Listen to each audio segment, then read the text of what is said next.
everybody. Melbourne does big sport like no other, and 2020 cricket has captured the imagination of fans old and new. They are packed into the G this evening. It's breezy, it's cool, but we're hot to trot in the middle of this fantastic coliseum of the game. Welcome to this KFC 2020 International between Australia and Pakistan. Pakistan, the world champions, of course. Australia, unbeaten at home. Wonderful views from our Channel 9 chopper high up in the sky of this marvellous city. It really is a special place for a special occasion. Michael Slater and Ian Healy are alongside me. We're playing our shots already, mate. The atmosphere has got us going. Well, the best thing about tonight already is the kaleidoscope of the field. Have a look at the field that the curator's got, and I'm pretty sure the field won't spin. It's just mowing. Even the groundsmen are doing something different for 2020 now. That's unbelievable. Exactly. A lot of doubts out there about whether Pakistan can pull anything special off after the tour they've had of Australia. They can, can't they? Oh, they can. They've got a tremendous record. They've won over 80% of their 2020 matches, so we're waiting to see what they're going to dish up tonight. The Australians are looking to smash. I can't believe how the skill set of the players has developed so quickly. It's still relatively new, this form of the game, but they have advanced so quickly. And I look at the Australian side and the balance. You see the new names in there and how it can chop and change, and yet the side looks brilliant. It's got depth to it. David Hussey comes in. Travis Burt, the 42nd Australian 2020 rep.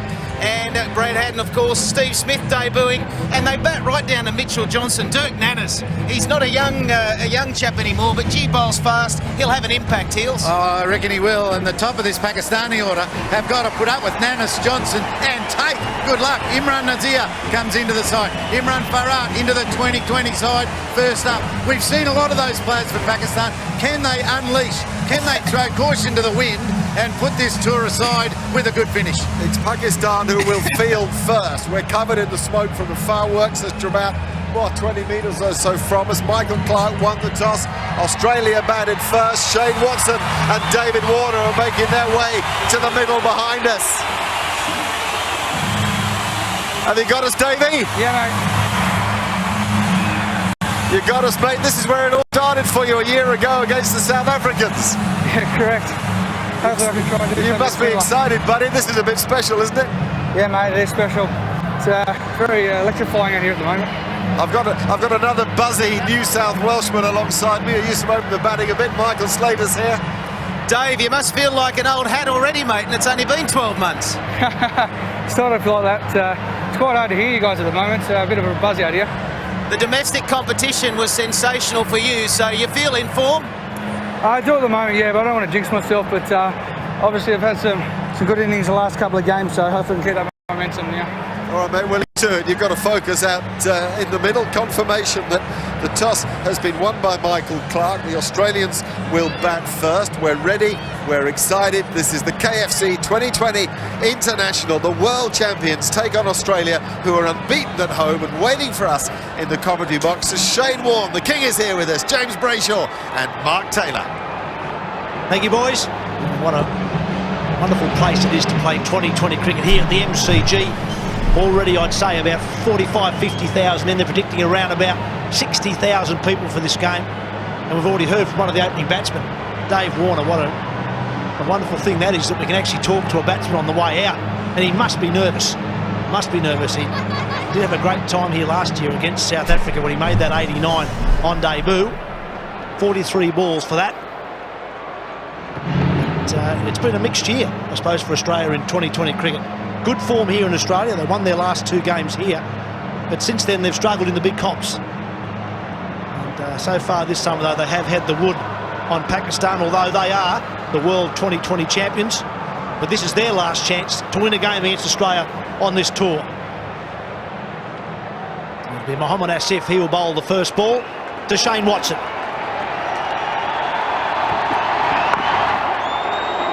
Good evening, fellas.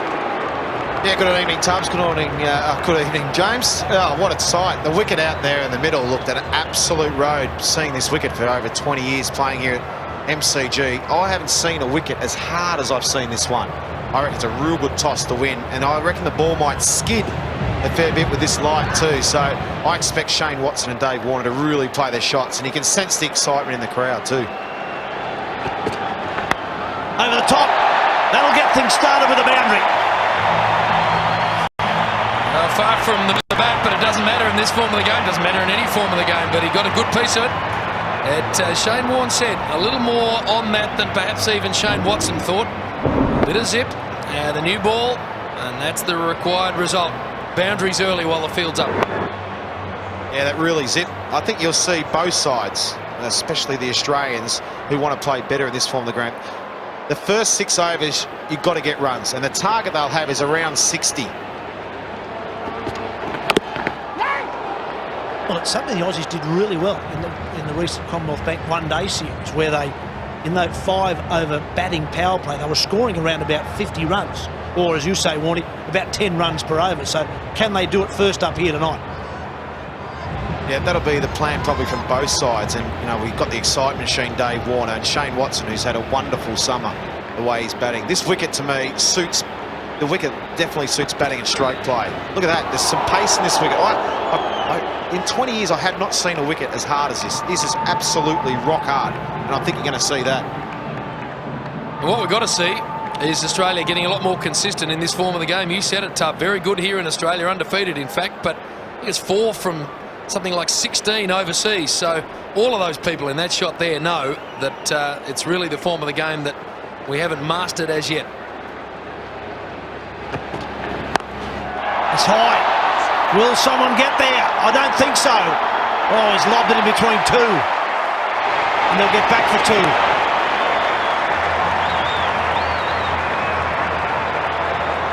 It's one of those ones that soon it went off the bat.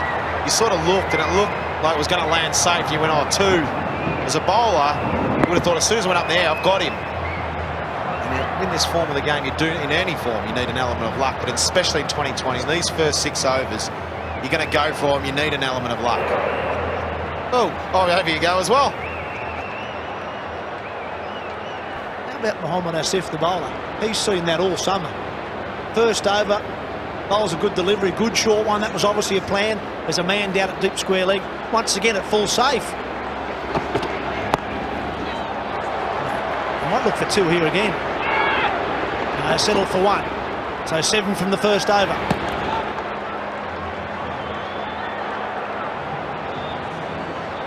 There's that kaleidoscope effect that Ian Healy was talking about. I'd call it the Austin Powers effect. Absolutely smashing. Smashing, baby.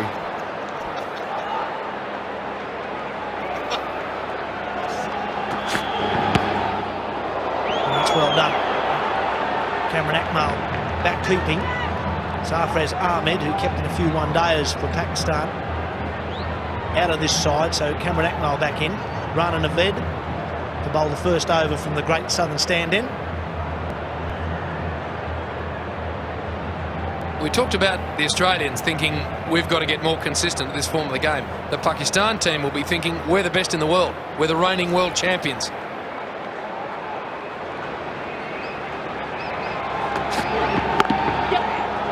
Nice to play down. We'll give Dave Warner his first chance to face up. Further to that point, when you are the world champions, even if you've had a miserable summer, Warnie, I reckon it's a real chance for this group to get on the plane and go home with something. And also, just remind the Australians and everyone else that in this form of the game, anyway, we're on the button. Yeah, well, they are world champs, so in this form of the game, they're confident. And when you come into a game confident, you've got a chance of expressing yourself and executing your skills.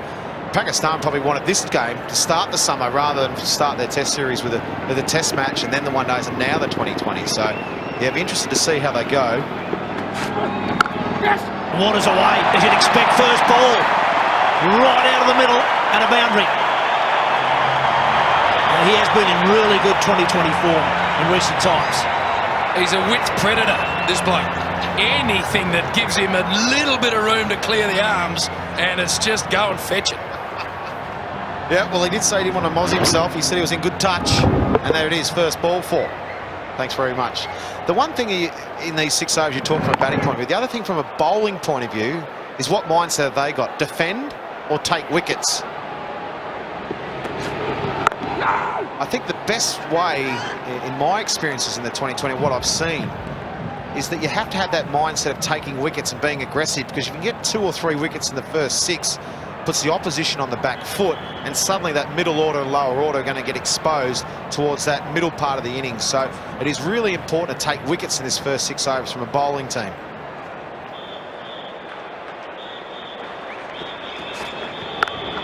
Well, you can't bowl there. As James Brayshaw said, he loves width, anything that allows him to free his arms. Close here, finger left. Oh, this is close. This is real close. Good throw from the deep. Good bounce throw from the deep. And I reckon Watson's in trouble. Look at the Pakistan team get around the thrower too, as they should. It was terrific work. And this will be a very, very interesting replay. Well, I think you hit the nail on the head about the confidence. Here we go. Akmal gets it. He's gone. He's a long way out. That's a good metre out, I reckon. Shane Watson with a big dive. To no avail. There's a bit of a confidence about the Pakistan team, the way they've come out straight away.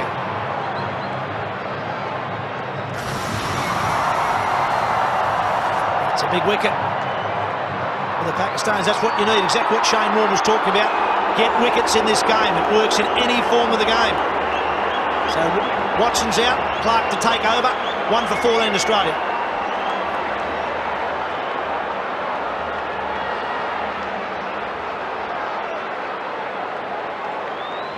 Well, they've had 11 deliveries already, and there's excitement of plenty. 1 for 14 Australia. So we've seen boundaries. We've seen some good fielding. We've seen a run out. Michael Clarke is the new man for Australia, batting at number 3, the new T20 captain of the Australian side.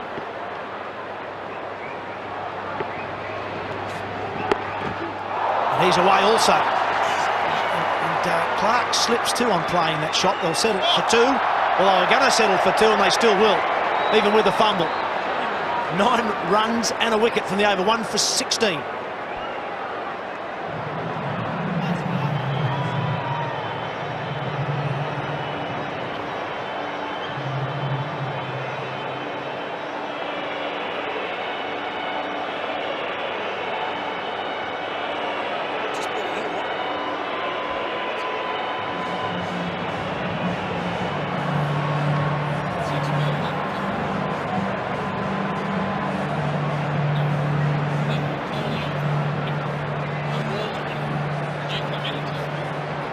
There's the MCG in the background. There's Warney's place in the foreground. One of Warney's places. That's the guest house, mate. And the lovely Yarra, mate. You enjoy the view of the river, mate? Oh, look at that place. That is one of the best cities, if not the best in the world. I know you say it every time, Cuz, but you love it too. Bring back Bill Laurie, I say. Back here, it's 1 for 16 after 2. Shane Watson there, I must admit, it surprised me that he didn't get home for 3 with that running. I just wonder if he didn't slip or something. I thought there was 3 from the moment Dave Warner hit that. There's Watson left the screen now. It's a good throw from Umarak. Look at the flat throw, the bounce throw. That was the key to that run out. It was a terrific piece of fielding. Watson's maybe a little bit late to take off, but then he puts in the big ones halfway there. He's turned pretty well. Maybe it just reached a little bit, but I think the throw that did him, I don't think it was going to... And that's what the point to pick up. You run every single one hard. You have a look and you go. He had to put the big ones in it late, and it was just a super throw. And now Clarke's away. That's a boundary. That's the shot of the day. Oh, it doesn't matter what form of the game this bloke plays. He is capable of playing magnificent cricket shots. That's 2 wide again.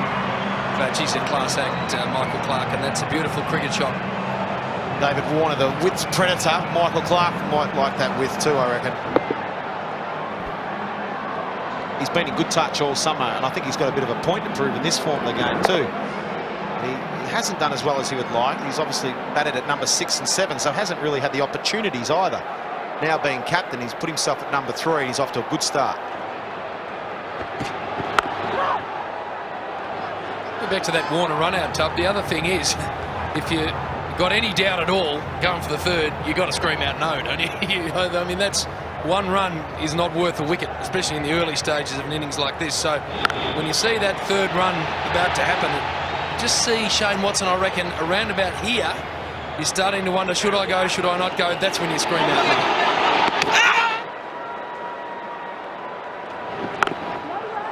Interesting to note there, Brad Haddon with the pads on.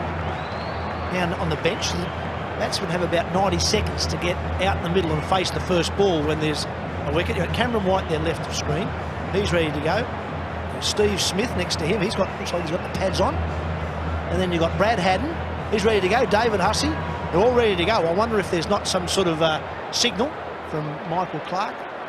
If one of these two should get out, who would come in next? At least one for that, Michael Clarke. They're pushing for two. Good running, Dave Warner. Excellent running. I just wonder if that batting order's not floating. Well, I think what they're probably the plan a lot of the teams have in that first 6 overs, if they lose an early wicket, they know that their target is around that 60. They might send someone up. If it gets to 6 overs, most teams bowl spin. As soon as 6 overs hits, they bowl spin. So that's maybe why Cameron White's padded up. With Brad Haddon might be the floater because they've lost an early. You go up and tee it up. Dave Hussey, if they lose a couple one, he has to go in. I think that's probably the tactics. Pushing hard again here. Good running. These two, very, very quick. 1 for 25.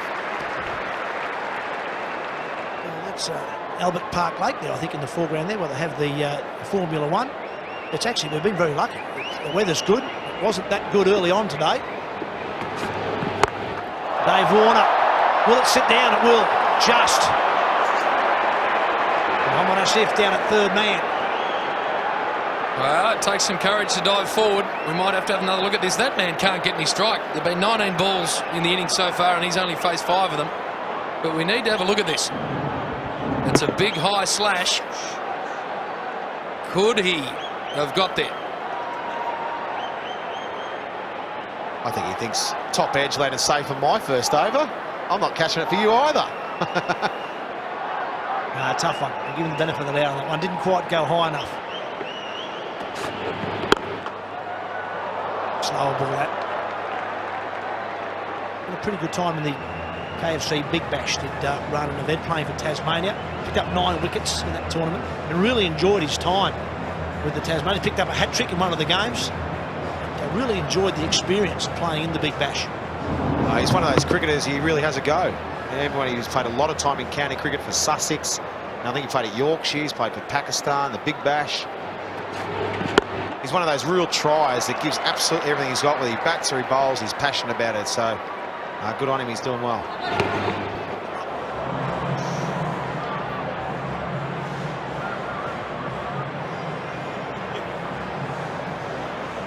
All right, Dave Warner. Let's have a look at the mindset of this young man. As I said, only the 5 pills so far for him.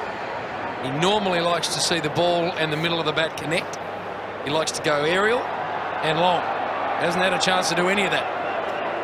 He definitely likes to go aerial. There's no doubt about that. Loves the 6s. Oh, it's flat, that one.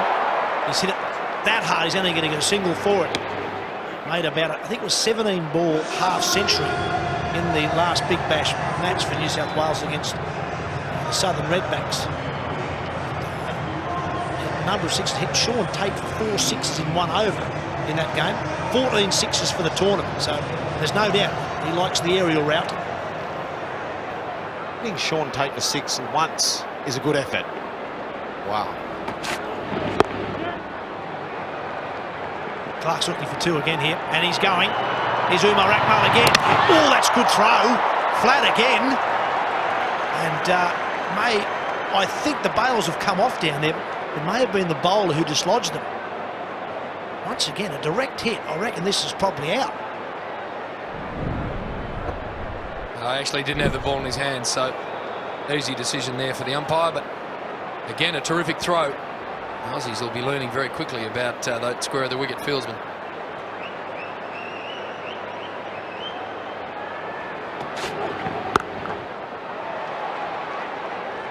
Mixing up his pace nicely, running Naved. 1 for 31 after 4.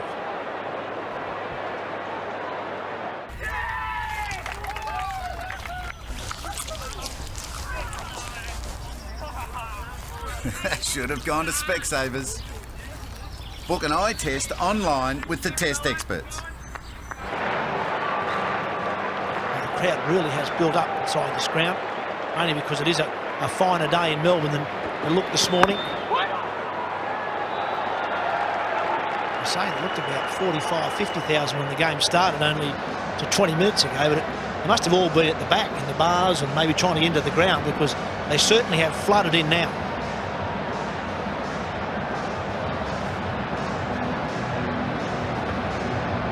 I had heard there was about 40,000 tickets sold for this game. So with the walk-up crowd, I suppose you're looking at something in excess of 60. Michael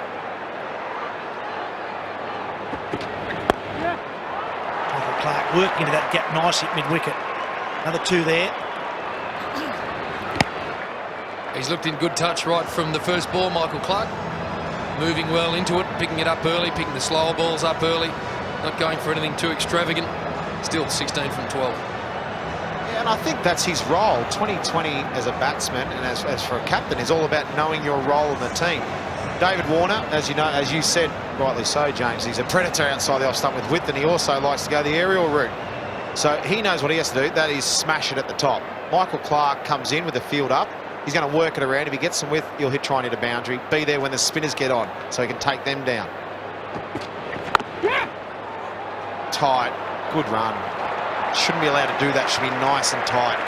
Not get him off strike. Make him build up pressure. 2-3 dot balls in 2020 means a big shot's coming. Michael Clarke in the week leading up to this game was saying that was the key to his game. Running between wickets, the odd boundary, and then, as he just saw, then get himself off strike and get the hitters on strike, like the Warners and the Whites, the Husseys, the Haddens, the Smiths, even the Johnson. Mitchell Johnson down at number 9 in this Australian side. There's plenty of hitting power there. Like that. There's the first one. And it didn't take that long from the batter, Dave Warner. It was always coming. He has got the magnificent and rare ability to get the ball over the fence. And that is what makes these people come to these games, and what gets a big score for his team. That's just beautiful power hitting. At least he got himself in. It's his 7th ball, James. His face just creamed it over the fence. About 70 metres out there. Shot.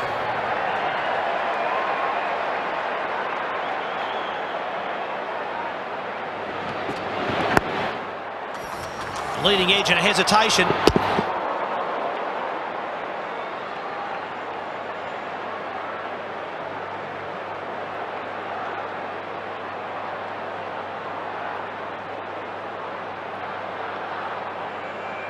Well, Dave, Mark Taylor here, mate, in the commentary box.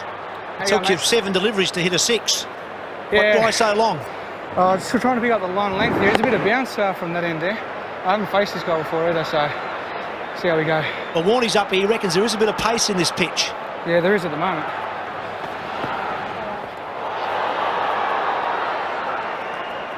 Hopefully it gets a bit slower later on. You think it may slow up a little bit. Looks pretty hard and quick up here. Pretty good for your shots. Nick, then. Yeah, mate. Good length, a bit tight, maybe. Yeah, keep working hard here. Straight over. Remember these guys change up here? Keep it straight over. Yeah. And the way you'll get you is across the line. That's we're trying to get too far here, get bowled. Yep. Then get straight. If you miscue the cat, you'll do it for 6. Yep. You might Pick over.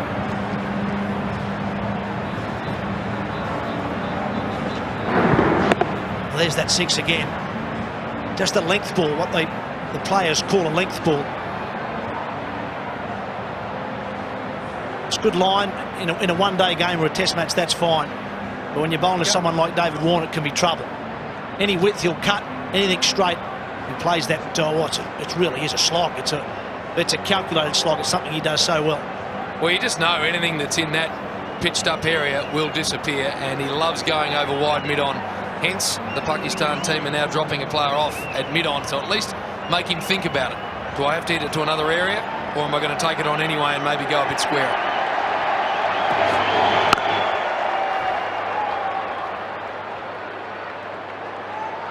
The other thing that's interesting with the tactics of Pakistan, this is the 3rd over now of Rana, so all bowlers in this, the maximum they can bowl is 4 overs. 5 bowlers bowl 4, so he's bowling Asif and Rana out. Rana can bowl quite good at the end with his Yorkers too, so he might save him for 1. And one of the reasons captains do this is they don't have to bowl that 3rd or 4th seamer or their spinner or the bits and pieces in the first 6 overs with the field restrictions. They bowl their opening bowlers for 3, save them for 1 when they need them, generally at the end. But it looks like they're going on the defensive. The wickets are important. Suddenly Australia, without doing too much sensational stuff, a couple of good hits, but already 42 and we're into the 6th over. There should be 2 more for Michael Clarke. This is the last over of the restrictions.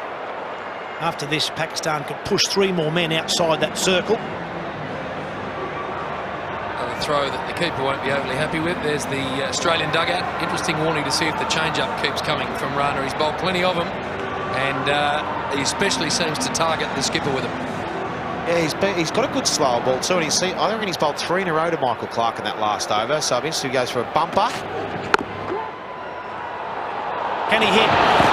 Well, if he hit, Clarke's out by 2 metres, but the throw was way over the top. I'm not sure. I think you're right, Tub. I don't think that throw was too close at all. Should have been out by a long way here, Michael Clarke. Just hit it a bit too hard. I think once he called, he realised he was gone. Look at that. What was that throw? That's one of yours, Tubbs. You would have even hit it from there, Tub. I don't know about hitting it, but I reckon you sort of hope to get the throw on the right plane. He did well, actually, to start with. He got in quickly to the ball, created the opportunity, and then probably had longer than he thought with the ball in his hand. Here's Warner. Just got enough on it. Sliced it away over cover, and they should get 3 more, and they will. I reckon we're already seeing the maturity coming into Dave Warner's game. This time last year it was 80 off 20-odd balls, whatever it was, and it was just swinging from the ding. There was no science to it at all.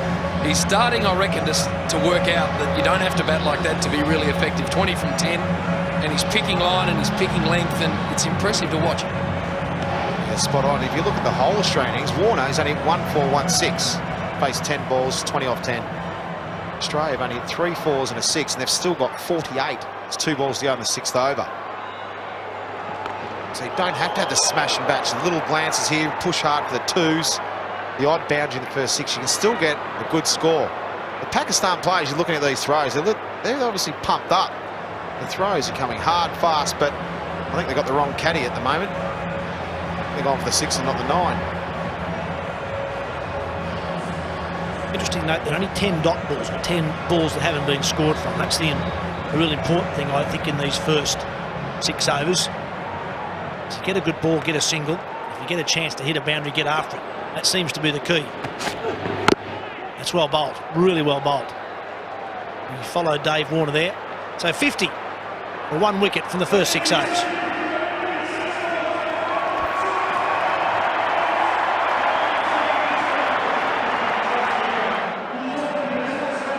Australia started well, 6 overs bowled, so the fielding restrictions are now relaxed. 5 men allowed outside the circle, 1 for 50 Australia. A change in the commentary box. Michael Slater, Ian Healy and Bill Laurie are with you. Thank you, Mark Taylor. What an atmosphere at the G. About 60,000 in. It's a cool night. Rained all day till about 3 o'clock. The ground's come up pretty good. A little bit hard for the outfielders, a little bit slippery, but a great start by Australia. 1 for 50 after 6. Asif to continue for the members, and Warner on strike. What a tremendous striker the ball this man is. 21 off 11.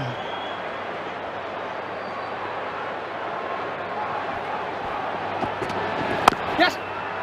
It's well run, and good evening, guys. Evening, Bill. Evening to everyone. Yes, Bill, it's a great atmosphere. It was always going to be a great atmosphere down here at the G.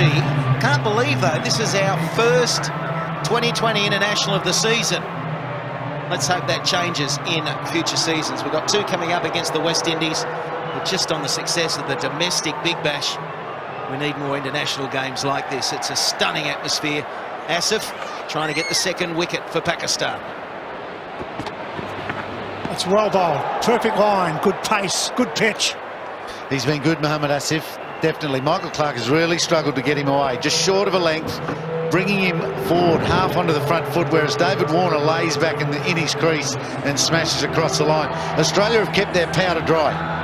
Now it's time to use it. Have a look at that bench. They do not want to leave some of that attacking power in its pads without having a crack. Look at Haddon, Smith, Burt. So dry and unused. They've got to get Mitchell Johnson right the way down there all out there and smashing it for 14 overs. We've got a big hour or so to look forward to. Cameron White. David Hussey. Great year for Victoria.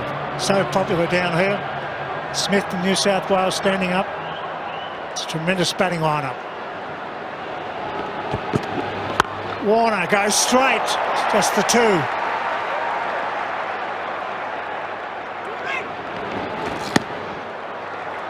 Incredible how quickly Dave Warner has developed. James Brayshaw was saying that he's got a lot more control in his innings. Still a few mows to the onside. It's just quality slogging these days. He can pace it a little bit better. He understands what he's trying to achieve. It all started this time last year, or about a year ago down here, and how quickly he's matured into a 2020 player. That's what we call the reverse follow-through by Mohammad Asif. He does not want to get too close to Warner. There he goes, the man out there should be out, is out! Big wicket, 2 for 54. That's well caught. Wazir takes the catch, and Pakistan right in his game. Well, the ball before that, he pitched up and got smashed back down the ground. Didn't have any follow-through at all, so his response, dig it in. Then he can't smash it back at me, and he gets the wicket, 2 for 54.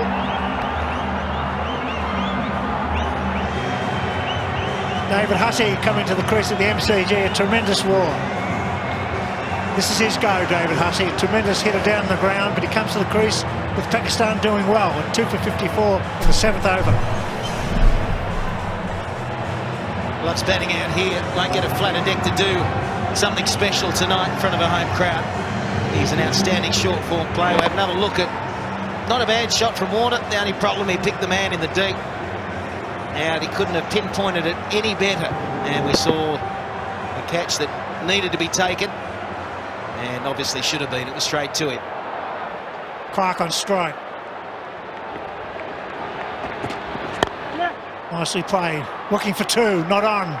7 gone with G, 2 for 55.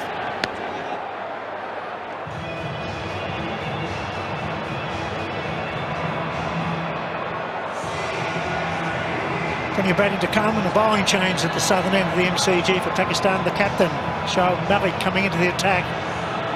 7 gone, 2 for 55. That was a big wicket, Warner. He was the big hitter in the top order. Well, batsmen so often get their front leg out of the way, like Warner did, and Mohammad Asif found good angle across him and had him reaching from an ordinary position. So the front leg clears, and it's really wide, and the fielder's in the right spot. Good thinking, Mohammad Asif. Yeah, he middled it, but it was toe in, so he didn't get the power he could have got. If it was a little bit higher, that would have flown over that man's head. Big breakthrough. They know that they can slow things down. Michael Clarke now needs to up the ante. 23 from 20. Probably starts to need, he needs to take some more risk into his game.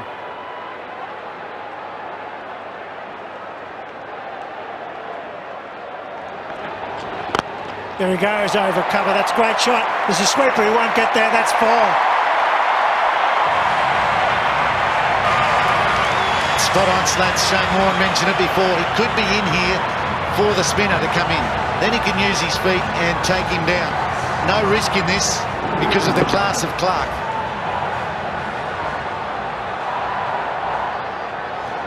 Beautiful use of the feet. Found the gap beautifully.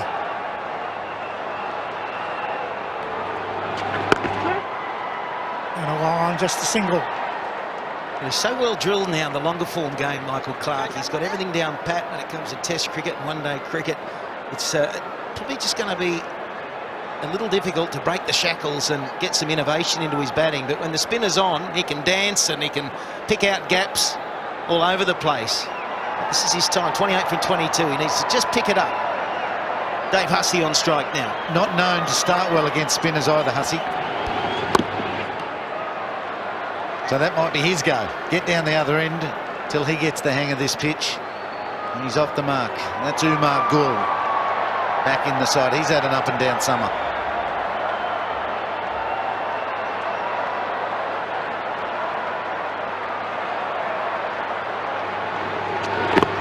It's well bowled. He'll be looking for 2. He's found the gap between point and he gets it. That's great running. Fine athlete Michael Clarke, keeping the pressure on. Yeah, good running between the wickets, and we're seeing a different intensity from Pakistan in the field. There's been some wayward throws, and it's been a tough time for Cameron Akmal behind the stumps so far, but they're energised. They love this form of the game. They've got a great win-loss record. They're the world champs, all that. The thing is, Australia play well at home. Yes! Just a single. Crazy game, this one. Ball before was an accidental leading edge into the gap, and Clarke got two. That time a perfect shot. Layback cut, just the one. So big gaps on the offside that he's looking to pick off. He's done it through and over cover, and then cut shots. So Shoaib Malik, ours could probably be a little fuller, maybe.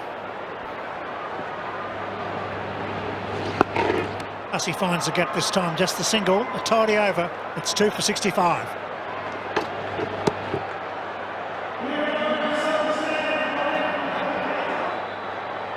Umar Gul to take up the attack from the members' end, the leading wicket taker in 2020 in the world, Umar Gul. So this is his go. Can he get it right? Can he use his change of pace? He hasn't had a great summer. This is his big opportunity to do something special. He's Yorker, which he's known for, turned into low full tosses. But, comes into the attack when Hussey's looking to explode. We've got White, Burt, Haddon, Smith, Johnson in the sheds. Umar Gul, he's not to be underestimated here, leading wicket taker in 2020 internationals. He's been a star of this form while his season's been indifferent, and so is their dress sense. That's outstanding. Umar Gul is to be respected. It'll be difficult to get away.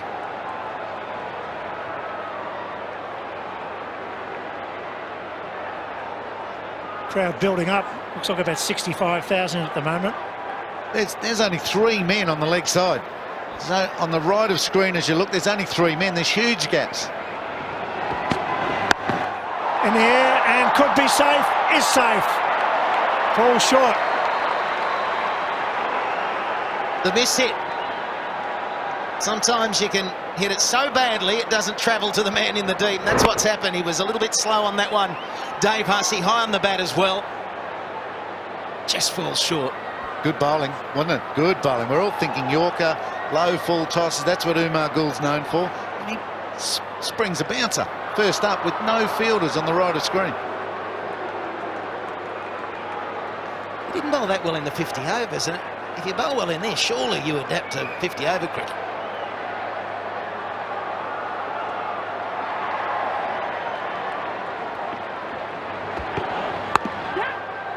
It's well bowled and well fielded. Just a single. Alarm doing well there. That's what they need to do. Umar Gul has to get some quality bowling because there's been 2 shots now, 2 singles. A big shot's coming. Can he get the ball in the right spot? Certainly can. Ask the question for LB. It's a frenzy out there, isn't it? It's like the backyard game of tip and run. Everything is a single, minimum. A dot ball, so valuable and pressure building to the fielding team. And there's almost no room for it. That's why the skill set that is involved in 2020 cricket and just the development, how rapid it's been for the players out there. It's incredible.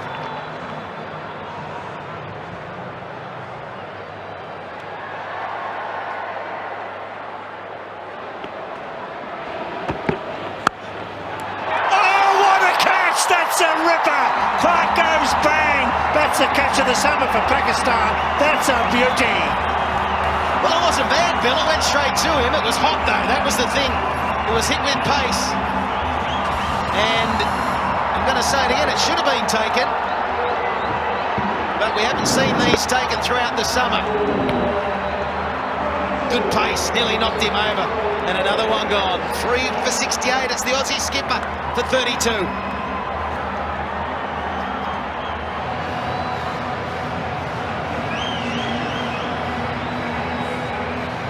Crowd roars as Victorian captain Cameron White comes to the pitch at 3 for 68, partnering David Hussey, the acting captain, when White's in the test side. That's a big record for Pakistan. Good catch. Bill takes a wicket. Hey, now, Bill, you've got White in the test side, have you? But anyway, Fawad Alam takes a good one. Michael Clarke backing away. Umar Gul getting it perfect, spot on, 4 balls in a row. And that's a very sharp catch under pressure, and he loved it.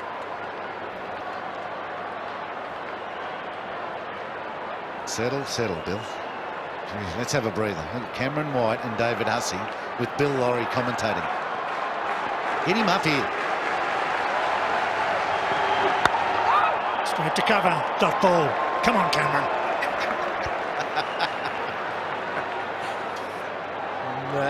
Big cheering going on. Alarm. He was the catcher. It was a hot chance. It went straight to him, though. Bill, you've got to settle down. You said it was the catch of the summer for the Pakistanis. They should be taken. I saw you fielding in Test match cricket, mate. I'd go quiet if I was you. What about his throw? This is one of his better throws for the summer too. Wrong way, champ. He's pulled out the cheap shot. Oh, wide down leg side. Way down leg side. Oh, that one just getting away from Umar Gul. It's a terrific over. A wicket. 4 runs now with a wide. It's the extra delivery that'll always hurt you in this form. Not long. It's a sitter. No, it was a very sharp chance. Very sharp chance. Good work.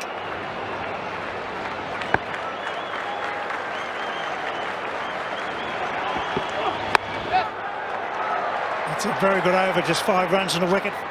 It's 3 for 70 after 9.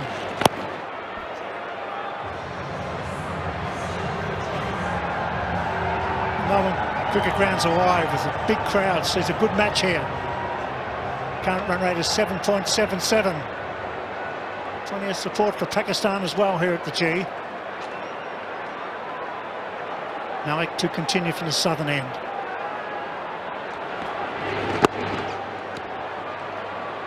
Warner comes out to bat for Australia, and you can just sense the excitement in the crowd. What he achieved here last year, and he's been able to reproduce it more consistently in the last few months, particularly for New South Wales. And you get the same feel when Cameron White comes to the crease. He's just such a strong hitter. Good technically, but he can hit to different parts of the ground. And you know, there's no ground big enough in world cricket for him. So, very exciting at the moment. It's a good call. Strike rates of 100 don't scare opposition teams now, but like he's got 148, that's scary. And averaging at 41. Warner's international average 36. Really good stats. And scary ones too. The way they make those runs.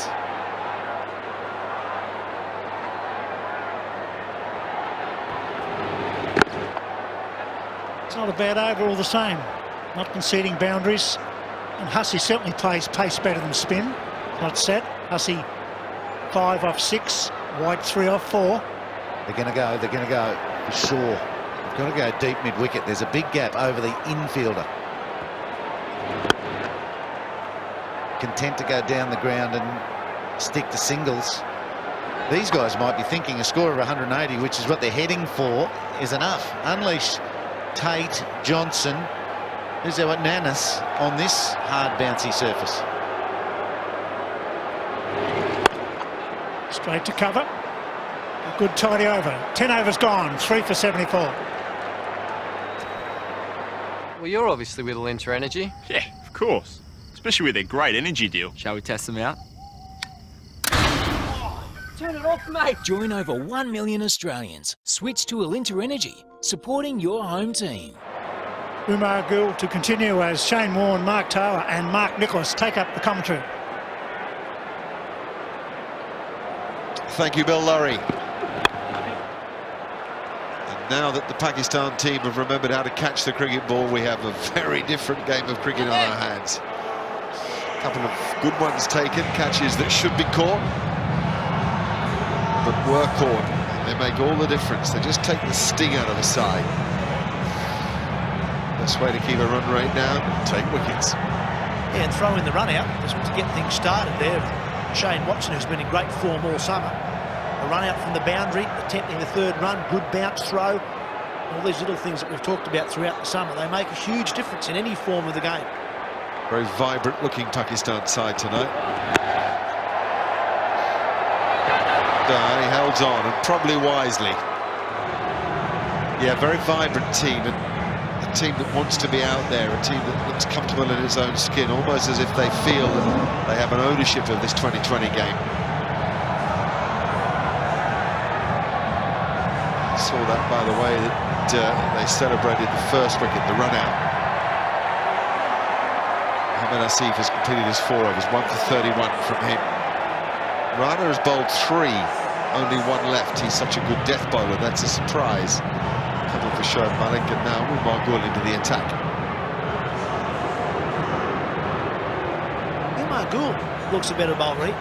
This is the bowler that we're used to seeing in 2020 cricket. He doesn't seem to be able to replicate this in the slightly longer form of the game, the 50-over game. Yeah, I'm not sure why that is either. Umar, and especially you watch him bowl at the end. He bowls such good Yorkers at the end of an innings to close innings down. It's amazing and uncanny how many times he gets it 100% right. His heart rate, 149. Yep, it's beating. One of the fittest guys playing the game, I reckon, particularly the Pakistan side, so normally it's very low. Actually, his runs per over in this form of the game is about 5.5 runs per over. It's awesome. In one-day cricket, it's about 5, which is quite high. And runs per over you're talking about, in 2027's about the guide, 7.5, which is 150, 140, 150, which is a par score. So, yeah, he's playing pretty well, Umar Gul. Yeah, well, you reckon with a runs per over record of 5.5 at this level for Umar Gul, that would equate to about a 3.5 or 3.7 or something like that in 1 days, but it doesn't. In 1 days, his record is nowhere near as good, which, as you say, Shane, I find surprising, very surprising.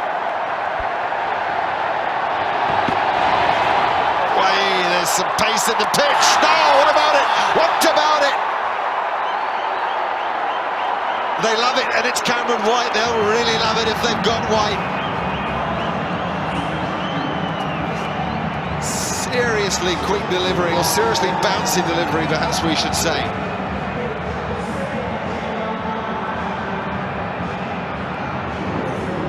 Here it is, it's a call for run out. Let's have a look. Oh, he's gone. He is gone. There was a bit of each way, I think, in the appeal to start with. Was he caught? But he's definitely run out. As Michael Slater said the other day in Perth, sound the forward alarm. Because that is out. It's the 4th Pakistan wicket, and it's a huge wicket. The Vic's favourite son. Cameron White has to go. That's these days, Warnie.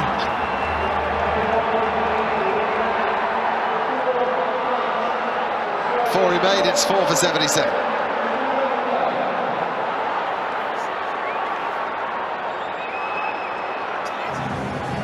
No shade of Afridi, but it doesn't seem to matter because there's something about Pakistan this evening at the G.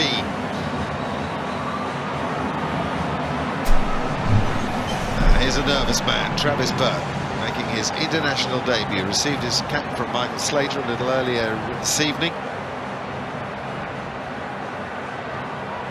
Plenty of power to come. Brad Haddin and Steve Smith, to name a couple. Mitchell Johnson there too. But Australia suddenly with a bit to do. We're past the halfway stage. This is the final ball of the 11th over. 77 on the board, 4 down.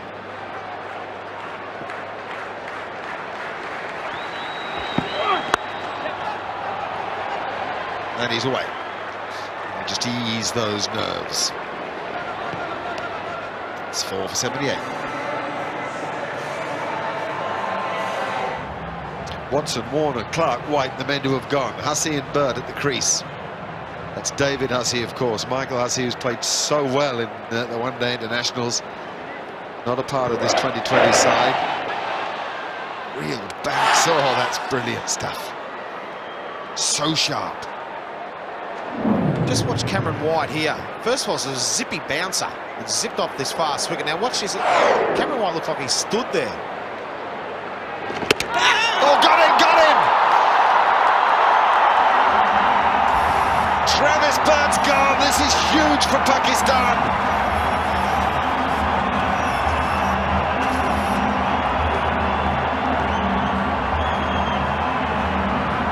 Pakistan this game, haven't they? They've had a torrid summer with test matches and one-days. But in the 2020, this is where at their best. Burt's gone for 1. 5 for 78. Brad Haddin's already out in the middle. He's ready to go, and he'll need to be ready. That's it, middle stump. Not a bad start, first ball. Thank you, Sean. Just the first ball of the over, knocks him over. Just got too far across. Cameron White, the last ball, got run out last over. Now Travis Burt. Time for Australia to get a bit of a partnership. Now the way they have to do this now is to get some singles away, and they've got to be careful that the overs don't get out too far. They've got to knock it around and really push. But Brad Haddin, he can strike straight away. The urgency of the game, 2020 cricket, very apparent from the fact that Brad Haddin's already out of the wicket. Over rates are better. Players are ready to take strike. Here's Michael Clarke with Michael Slater. Mate, it's all happening very quickly. It is, Sludge, yeah. Look, I think we can get another partnership here, though. I think on this sort of wicket now, there's a little bit of pace with that new ball. If we can get close to 150, I think it's a pretty good total. Did you think you'd got yours away? It was not a bad shot. Good catch. Yeah, just my execution. I thought the shot was on and I had the right length. I just unfortunately hit it straight to him. But I thought a little bit more pace in the wicket. I was going to try and use that pace and hit sort of backward point. I know your mind must be going everywhere as skipper, and you might be changing the batting line up at the drop of a hat. Is there ever a stage where you think we've got to consolidate here? Yeah, I think so now. That's what I'm saying. I think we can just go a little bit steady here, not try and look for 180, 200. If we can build a bit of a partnership and, look for, I guess 150 total, and then the last maybe 2 overs we can have a bit of a dip if we've got wickets in hand. But, mate, I'm still very confident. We've got some great batting here. Young Steve Smith and Mitchell Johnson hit the ball as good as anyone. So if these two can build a partnership, I think it'll be a great platform for the last couple of overs. Thanks for your time. Thanks, Steve. Consolidation warning, does that sound right? Yeah, I think so. Just for 2 overs, just 2-3 overs, get themselves back in, consolidate, get that score around that 90 mark, give yourself some sort of platform that you can launch in the last few overs. What a 5 overs for Pakistan this has been. Almost, well, not unheard of in 2020 cricket, but there's a match-winning period potentially. It's 5 for 80. Well, there's been 14 singles and 3 wickets in the last 4 overs. So they certainly have been Pakistan's, no doubt about that. That's brilliant. That's brilliant. That's out. That's Cameron Akmal telling everybody in Australia that he can keep wickets. Spectacular. Off a wide. No wonder they're jubilant, those boys in green. That is terrific work from Cameron Akmal. That was a long way down the leg side. It was a plan, I reckon. Malik fired it down the leg side with advancing Brad Haddin, and Cameron Akmal had the bails off in a flash. 6 for 81.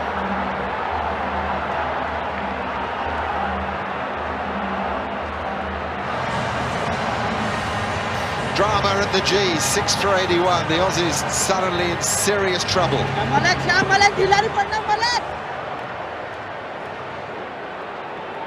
Steve Smith.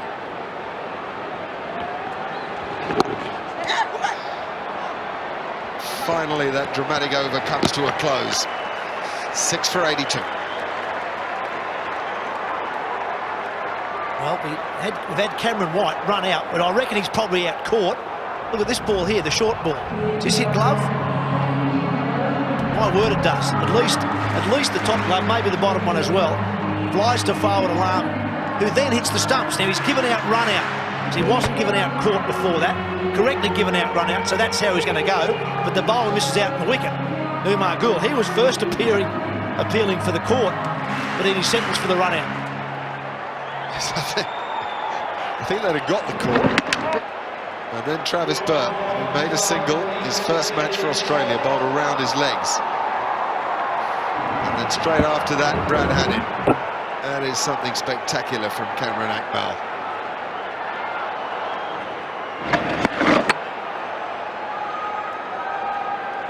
Footwork, glove work, just spot on. Steve Smith is on strike. One of the things as a bowling captain that you need to do is work out when your 5th bowler wants to come in, and you've got to work out, okay, when can I squeeze my 5th bowler in, maybe my 6th. Now, when you've got 2 quick wickets, you say, right, Australia now are going trying to get in a partnership together. Let's squeeze in our 5th bowler, hustle him through for a couple of overs. Ajmal's just come in now. So I reckon you'll see Shoaib Malik finish his 4. Ajmal will bowl a couple more. It's a good time to squeeze in that 6th bowler for an over and rush through Australia, and suddenly they look up the board and they're in the 14th, 15th over with only 5 to go, and you've got Gould and that to come back. So good captaincy here from Shoaib Malik too. It's not that long ago that he was captain of Pakistan. There have been 2 or 3 since, of course. He's got the job back tonight, courtesy of Shahid Afridi's problem when he had lunch on the ball the other day, but he's doing a very good job, as Shane Warne says. This is the 13th over. 3 balls of it gone, 6 for 85. A diminished return on that chart. Wickets falling at regular intervals. Balance in the match since Michael Clarke and David Warner are out there has swung quite unbelievably. That's good too. Something in this pitch. Good pitch. Well, we've seen some serious pace, and I said before, I haven't seen an MCG wicket this hard, and now we're seeing some spin and bounce too. So it really is a good pitch. Look at that grip, and quickly too. I just think now also from the Australian point of view, Dave Hussey holds the key. He is a super player of spin, he can slog him. So I think it's important that he gels. He's the glue now for the rest of the innings. He has to be there at the end. Steve Smith's on debut today, and then you've got Johnson who can strike him. So these two really have to bat to that 16th over now, and Hussey's the real key. Smith's going to be nervous. He's making his debut. So hopefully we'll see what he's got. Great opportunity for him, but Hussey's the key. Australia are 6 for 86.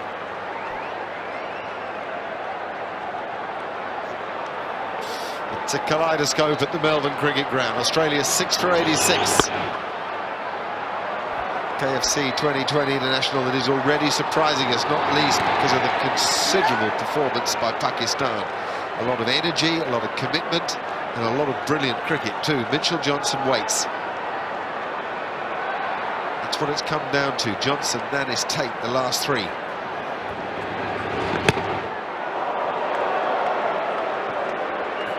Wasn't too far away from wicket number 7 either. I suppose the other option, Warnie, and this may happen after this Shoaib Malik over, is to bring back one of your quicks and try and bowl Australia out. Yeah, that's the aggressive option. Good shot. Great shot over cover that. That's going to settle him down a fair bit, Steve Smith. That's a super shot in just your 5th delivery, striking it inside out and off spinner over cover. Yeah, it's a great shot. Yeah, as you say with the bowling, with the captaincy side of things in 2020, you can get your 5th and 6th over and squeeze them in. Or, if you want to be the aggressive move, get your best quick back and try and knock them over to get into Nanes and Tate. That was the first boundary for 38 balls. It was some way to announce yourself to the cricket world, I've got to say that. Absolutely beautifully. A dangerous player, Steve Smith. Good hitter now at number 8. That's a biggie.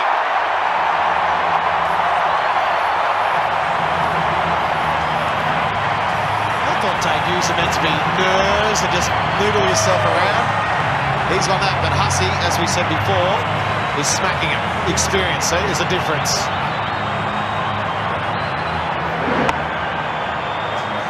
This is a big swing of the bat. And that is a long, long way back on a very big field too. This is right up David Hussey's street. A little rescue job. It's 6 for 99. David Hussey has 19. Steve Smith, just come to the crease, has 8. That is almost trademark David Hussey. When he goes big, it tends to be in that mid-on area. Good use of the feet, and whoa, does he get through that well.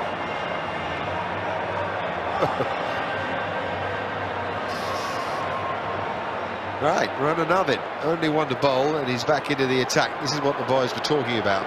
2 of better cricketing brains around, Mark Taylor and Shane Warne. Maybe go for the kill with run another. Really, run out again. That's been the difference too for Pakistan. They've got 2 run-outs. Yeah, but I think this is a good move. It is his last over. Syed Ajmal will bowl 1 over from the northern end or the members' end of the ground. When he went for 4, mind you, One more wicket now. Johnson. Obviously, Johnson can hit him pretty well. Oh, that would have been interesting. But then you've got Nannis and Tate. Chance to bowl Australia out. Hussey on strike. And if you do look at the Pakistan bowling figures, Asif's bowled out. This is Rana's last, so he's bowled out. So Shoaib Malik's bowled out. So their only two bowlers who've got left is Gul with 2 overs left and Ajmal the spinner. So that by going in for the kill now and being aggressive by using Rana, he's bowling out one more of his strikes. So Umar Gul's going to have a bit of responsibility, who can bowl well at the end with 2 left. And Ajmal the spinner's got 3. So they're going to bowl the last 5 overs, those two. Yes, there isn't really an option. Just conceivably Imran Farhat's leg breaks, but not likely, you'd say. Fawad Alam does bowl some left-arm orthodox. He's a conceivable another option. The 100 arrives for the Australians, but it's been much harder work than we might have predicted after 5 overs of this innings. Yeah, and as we said before, Hussey's the key, as we saw with the way he strikes the spinners. And with Ajmal with 3 overs left and Dave Hussey still in, he can take him down in those last 3. So 150, 160 is still gettable. We know Mitchell Johnson can strike him. Smith looks pretty good. So Australia can still post a par score. And with the bowling they've got on offer, Tate, Nannes, Johnson, 3 150-plus bowlers on this wicket. 150, 155, Michael Clarke might have said the batters. That's our target now, not 180. The other thing that might be that Rana Naved is bowling. Look for that one more wicket, because then Mitchell Johnson comes in the left-hander, and I reckon he'll find it harder to hit the offing than maybe these two will. Brilliant. What a special talent Rana Naved has. Now he's delivered at 109 kilometres an hour. Some 25, 30 k's below his usual speed and out of the back of the hand. Oh, that was one of yours. That was a wrong one. I tell you what, you can bowl slow balls out the back of your hand, but that is a fair dinkum googly. That is a wrong one. 7 for 102.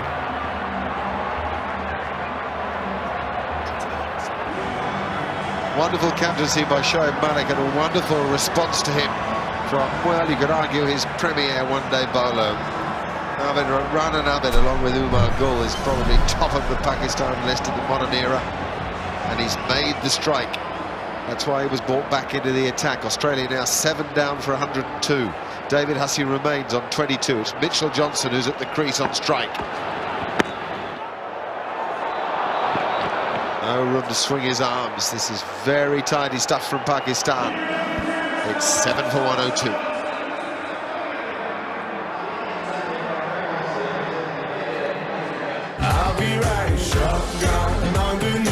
For over 20 years, CommBank has been supporting women in cricket so that thousands more girls can. CommBank, proud supporter of women in cricket. A wonderful scorecard if you're watching in Pakistan. Australia having some problems at the Melbourne Cricket Ground. A great atmosphere, a huge crowd in. 7 for 102 the score as James Brayshaw, Ian Healy and Michael Slater take over. Yes, Nico, it's going to be a frenzied final 5 overs. He's got to get there, and Australia can't lose any more wickets. Pakistan have a real chance of taking all 10. There's the last wicket to fall. That's a terrific piece of bowling. He's been impressive all summer, and look at this. There's the slower ball, and a bit of movement with it as well. And that was the end of Smith. Yeah, just a little 109k wrong and hitting the top and middle. It was very difficult to play, and Smith was a 7 wicket. This one coming back at him quite sharply. That is an unbelievable delivery. Pakistan proving why they've been world champs. Very competitive in this form, as we know. But Australia won't give up, and Australia have got some pretty handy bowlers this evening. Pace, Nannes, Tate, Johnson, Steve Smith with his leggies. And you've got Shane Watson as well. So Australia will fancy themselves no matter what they score. But at the moment, this is not enough. No, they're gone, Slats. They're gone. Now Mitchell Johnson not reading the doosra. His runs have dried up this summer. And that one squeezes through too. 4.5 overs, 40 more. Can they get the 40?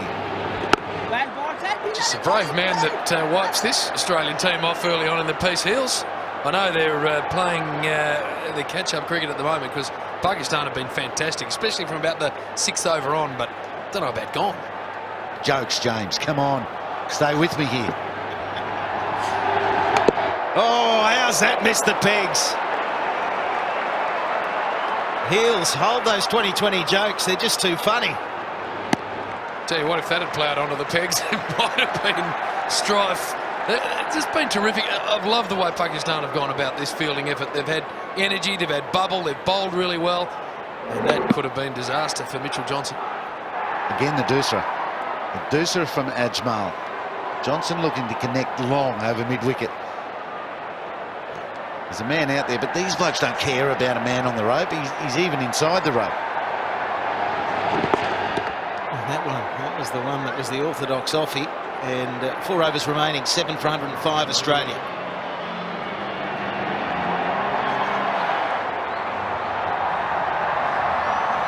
Dirk Nannes is next, and Sean Tate, so not a lot of batting to come for Australia. Huge pressure on David Hussey, the Victorian, 23 from 21, and he's got to see the next 4 overs through.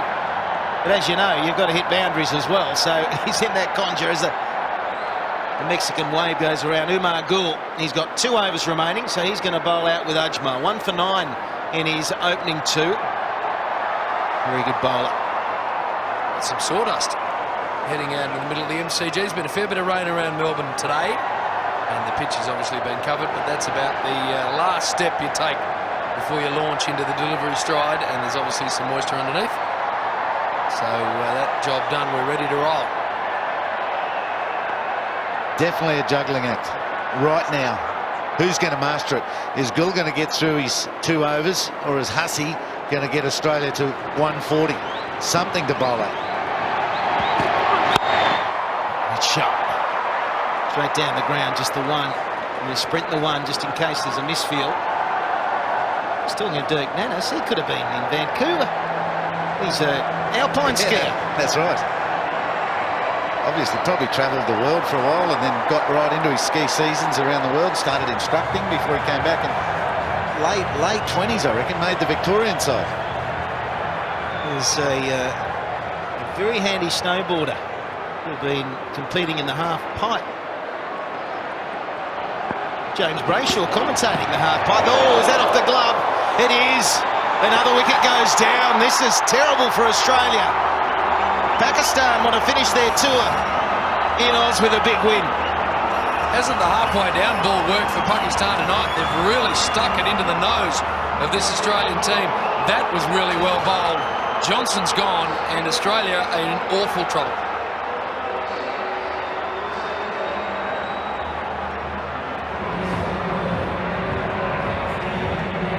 Outstanding performance by Pakistan. They love this 2020 stuff. We're seeing some genuine intensity. They've got the confidence. There we have another surprise delivery from Gul. He did it in his first spell. You think it's going to be the Yorker? I think you and I were on heels, or a full delivery, and he bowls the bouncer. Dirk Nannes now no longer on the bench. He's got a job to do. And he thought he was coming into a little 2020 game against Pakistan before he fired up into the West Indies. But now Dirk Nannes' eyes are like soccer balls. Umar Gul is firing up. That's the best ball he's delivered all summer. Mitchell Johnson was on the receiving end.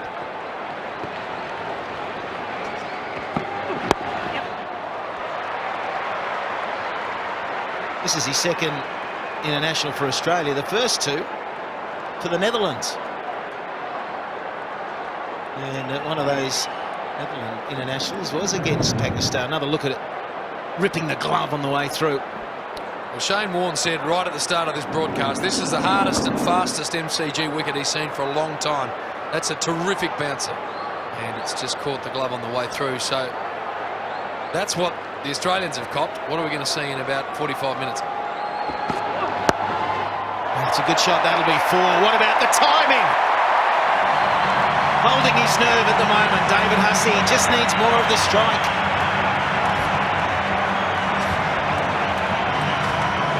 this is a shot they haven't been able to master tonight. Even though the wicket's been bouncing through, Pakistan have given them no width. Finally, Hussey makes a bit of width and spears it for 4. Unreal.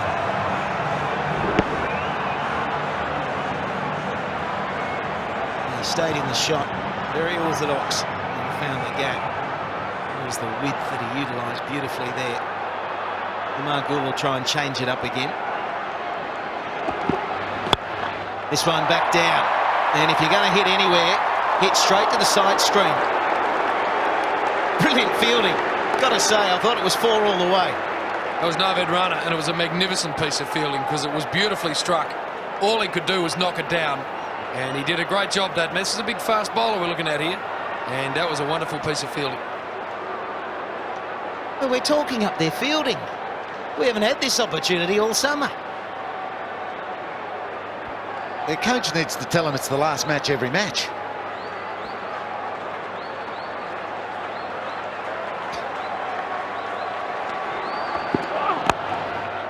French cut, always handy. They'll push for 2, but sensibly say, no, we'll just take the 1.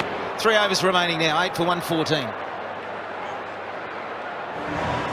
Ominous signs when Warner was getting going. 24 from only 14 deliveries. The skipper tonight, Michael Clarke, he managed 32 from 26. And Hussey now has the chance to be the highest scorer in the innings. He's going to need to be.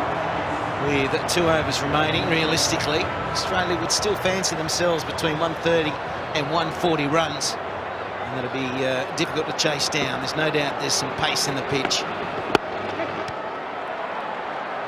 Key now for the Australians is to try and get Hussey on strike all the time, much as possible.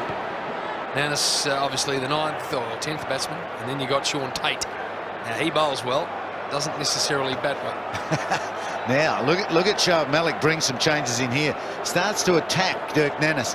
Knowing that Ajmal's got this doosra that can cause some trouble even to batsmen, they're looking not only to keep him on strike but to get him out as well.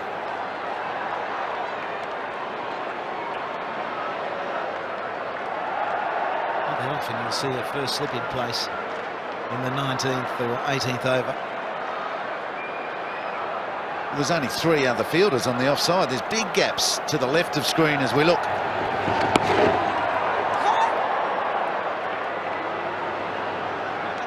It's a beautiful position Pakistan have got Australia in.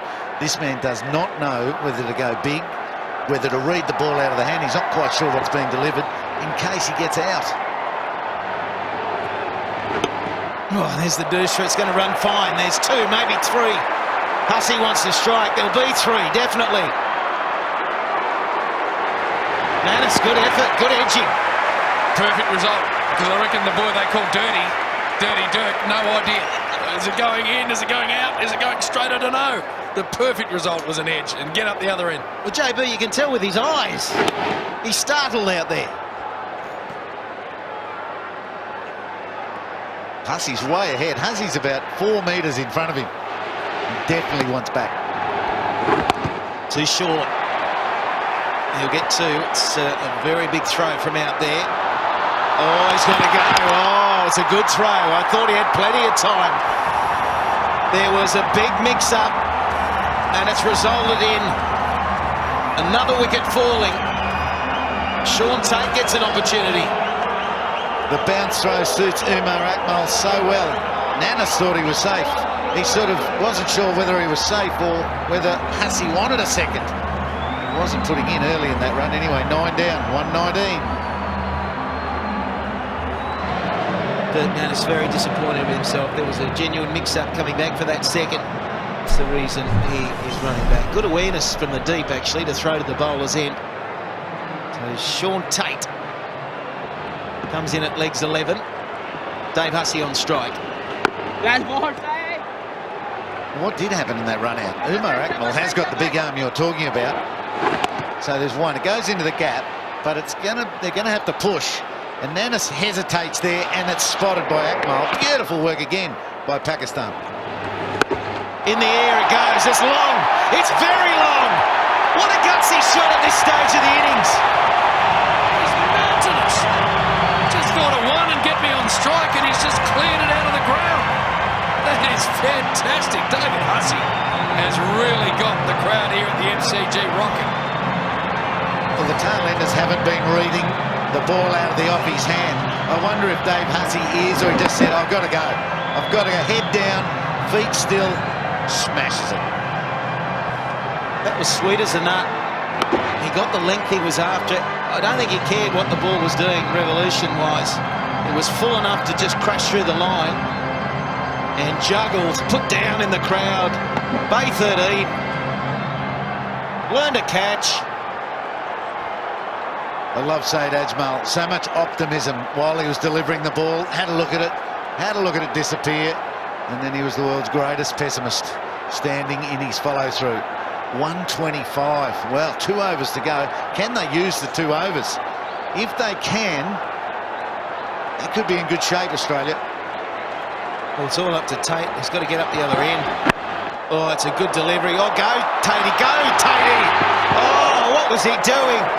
He wasn't even thinking of the single. That's all he should be thinking about. Huss has got to get down that end and get in the ear of these bowlers and just say, look, do as you're told. Get up the other end and get me on strike. He did well to actually get bat on ball. And the rest, well, he was gone by a mile. Oh, he still slid the bat, though. The ball had just whipped past the stumps, and he's still sliding the bat. So he's got batting technique there. He's at the best end at the moment, though. Dave Hussey. Not sure he'll take the 6 on. He'll be conscious of batting out the 20 overs. There's balls remaining here. A good pressure on Umar Gully. Look at that gap. Mid-wicket is a massive gap. He's got to deliver the ball perfectly, otherwise he could hurt. And your right heels, and that's what he was trying to target. And illegal delivery, gets away with it. And a great delivery, because there's no way that ball could get hit into that gap I was talking about. So it's almost like a set play. Protect down third man and outside off, knowing where the bowler's going to deliver it. If he bowls it right, we'll be okay. Quick delivery too, up in the mid-140s. That's fast when it's halfway down. Fine legs up though. Fine leg at top edge is good news for Australia. Oh, good bowling again. There's another misfield, another chance at a run out. It was Fawad Alam had his second pot shot. He misses again. Not sure that's a great result, that one there. I reckon Dave Hussey should have stayed on strike. I know a dot ball, the end of an innings in the 2020 game doesn't sound great, but I'd prefer to see him facing the next 3 balls. It's just sort of like that World Cup game, South Africa-Australia. Alan Donald didn't know what Lance Kluser was going to do, and same with the other. Lance didn't know what Alan was going to do. Oh, that one's out. Australia all out. Sean Tate has guided that one straight to the gully, and that's Alam taking his second handy catch of the night so far. Well, that's it. Done dusted for Pakistan in the field. They'll be happy with their work. Australia all out. 127. They'll be ecstatic, and so they should be. It's been a really impressive performance from Pakistan. Their most impressive of the summer, I think. They've been disciplined with the ball. They've caught really well. They've fielded brilliantly. There's been run-outs the whole way down the list, 3 of them. And the Australians have now got some real work to do. He brings plenty to this team, Fawad Alam. He's spirited, he's gutsy with the bat, and he's supported his bowlers beautifully at gully tonight. He's happy too, a happy cricketer, bringing out the best in this Pakistan side. 8 balls have been wasted by Australia. Well, that's it, the real shame. Dave Hussey was left at the non-strikers, not out in 40. Let's go outside to Mark Taylor. Yeah, thanks, Michael. Australia got David Hussey. Quick fire 40 from you, but is 127 enough? That's going to have to be. We've got some high-class fast bowlers, so hopefully they can hit the wicket and get a few early wickets. Mate, what's this pitch like? It looks pretty quick. Oh, it's a good wicket, yeah. It's always a good wicket here at the MCG, so hopefully the quick bowlers can exploit it. You've played a lot of Big Bash games here this year and obviously last year. Is 127 a realistic score that you can defend? I think it's a little bit under par, but yeah, I think we can defend it. I think our fast bowlers, we get early wickets up front, I reckon we can win the game. And target the spinners there at the end, was that your go? No, not really. It was just trying to hit and hope, I guess, and trying to clear the pickets, so pretty lucky. Mate, terrific atmosphere though. You've been lucky. You've had some big crowds here for the Big Bash, but this must be something special. Yeah, pretty much. All the Melburnians turn out and support the Victorian players, so I'm rapt to see hopefully about 60,000 here tonight. Mate, good contribution from you. Let's hope it's enough, eh? Good luck. Cheers, thanks. Back to you, boys. Thanks, Tub. Thanks to Dave Hussey as well. There it is, 127. Disappointing result for Australia. They will believe that's enough, though. And the bowling, the outstanding bowler, 3 for 20, Umar Gul.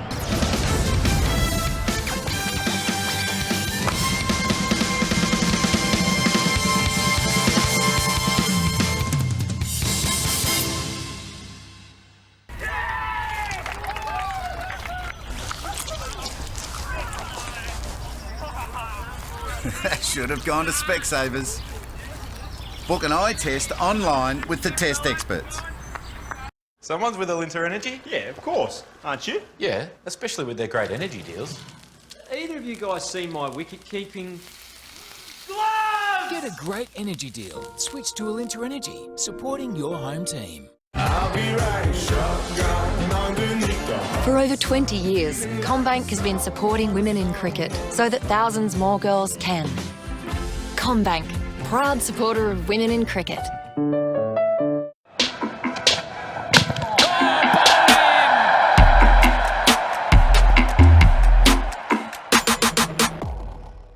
Yeah, JL's role as coach is, his brief is basically to try and make us all better as a team and individually, and you know, he's got a great staff of resources there. And the way he does it is, you know, just trying to encourage us all to be really open and honest and trying to just make incremental improvements every time we go to train and play. You know, he's really open, he's really willing to be honest, and you know, if something needs to be said, he'll say it, and yeah, use his staff around him to make sure that, you know, for example, me, our bowling coaches are working closely with me to make sure I'm making those improvements.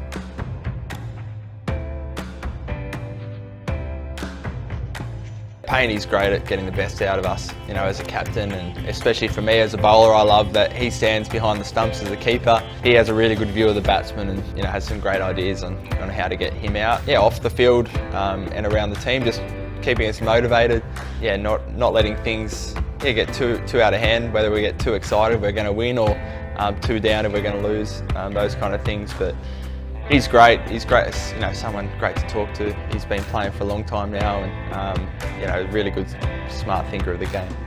Marnus's 12 months improvement's just about the best, I think, year of improvement anyone's ever had in cricket. Just phenomenal. And, you know, I think 12 months ago, Marnus was in the dressing room asking everyone questions about, you know, how he can improve and stuff. And now he's one of the first people that everyone in the team goes to talk batting, because he's made some big changes that are really working for him, and he spent hours and hours and hours trying to just fine-tune his game and come up with a slightly different technique, and yeah, you've seen that, you know, turn him to literally one of the best batters in the world at the moment. So yeah, just his hunger and desire to get better and improve and having real results, and that's a great lesson for, you know, all of us in the team. There's always improvements we can be made, and you know, the payoff can be huge. His first Test century at the SCG, his 400 in 7 innings. Two other people that are great at getting the best out of our squad, and we've been lucky enough to have on tour recently, is Steve Waugh and Ricky Ponting. Ricky Ponting during the World Cup was just great at, first of all, being a coach there in the nets, throwing balls, talking to us about the art of batting and bowling and fielding, but also just someone that's won World Cups, absorbs so much pressure, being literally the best player on the planet. Just invaluable spending time with him, makes you feel like $1 million every time you walk out after speaking to him. And really similarly, Steve Waugh, same, just one of the, like Punter, one of the great Aussie captains. I think especially Steve Waugh, he's a breath of fresh air. He hadn't been around cricket really much the last 15, 20 years. And he just keeps the game so simple. And the amount of times we have a training session or in a game, and we always just say, just keep things simple. Yet he just epitomises that. Everything he does and says is just, he just touches on the one or two really important points and just drills them home. And you know, I would have loved to play under those two guys as captains.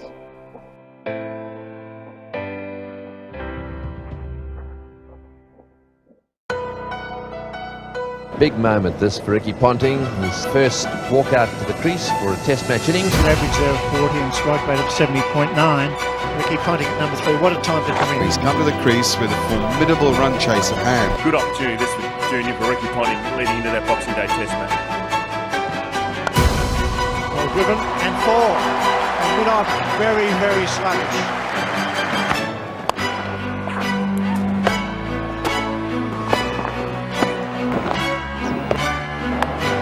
Placement there was precise. Over the top, this is all the way. This is massive, not just over the road, it's into the crowd. Good shot, great shot, let it go all the way, yes, it's a 6. Ricky Ponting becomes the only player in history to score hundreds in each innings of his 100th Test match.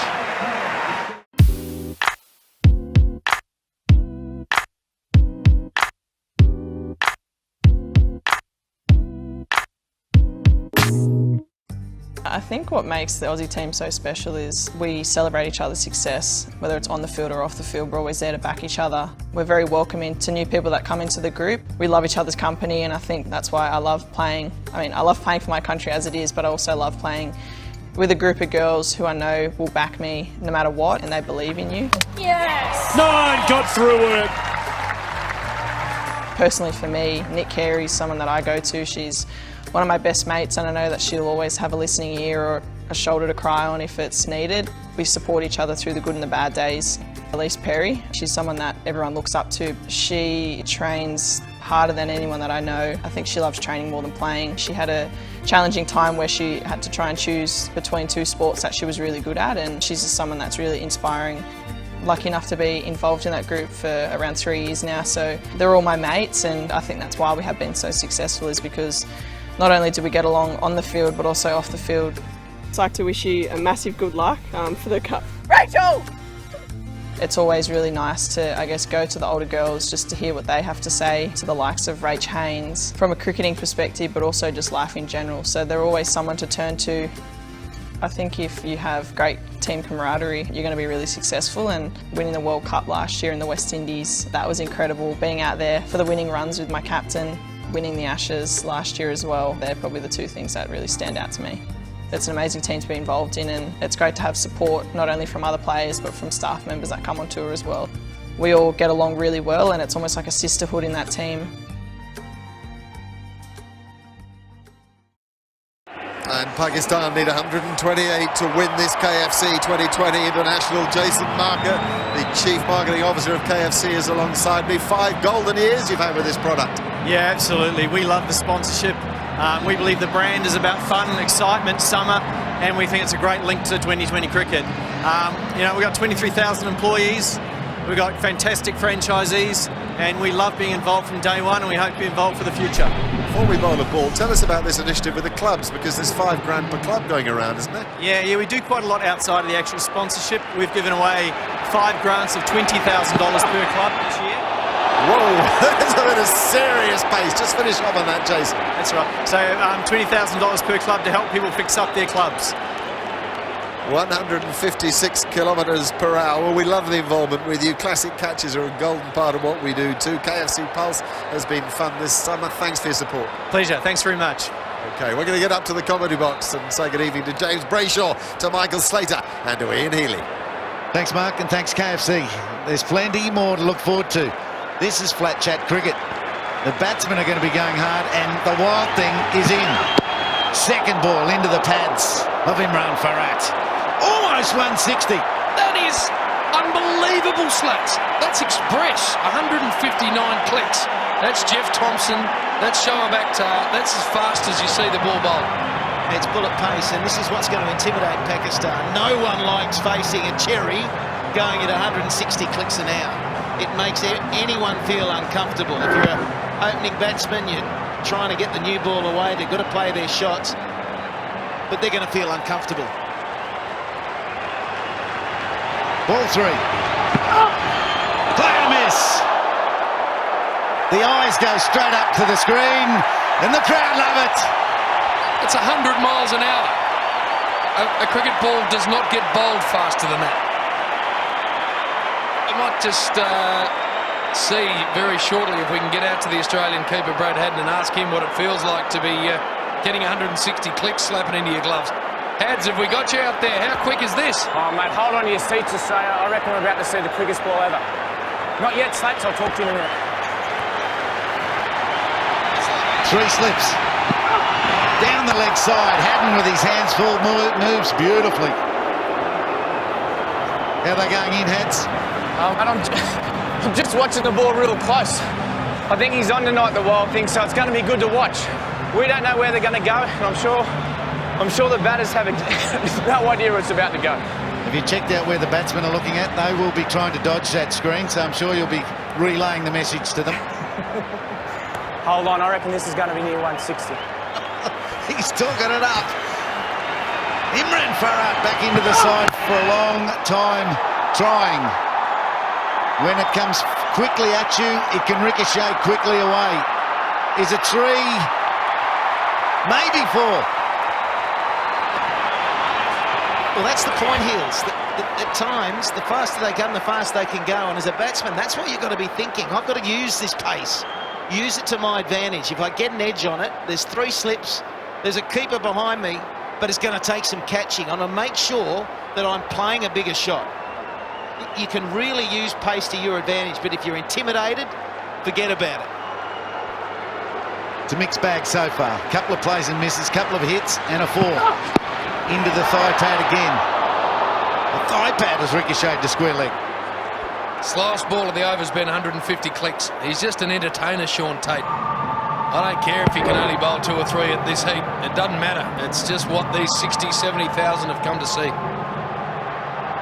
He's looking good tonight. He's not blowing.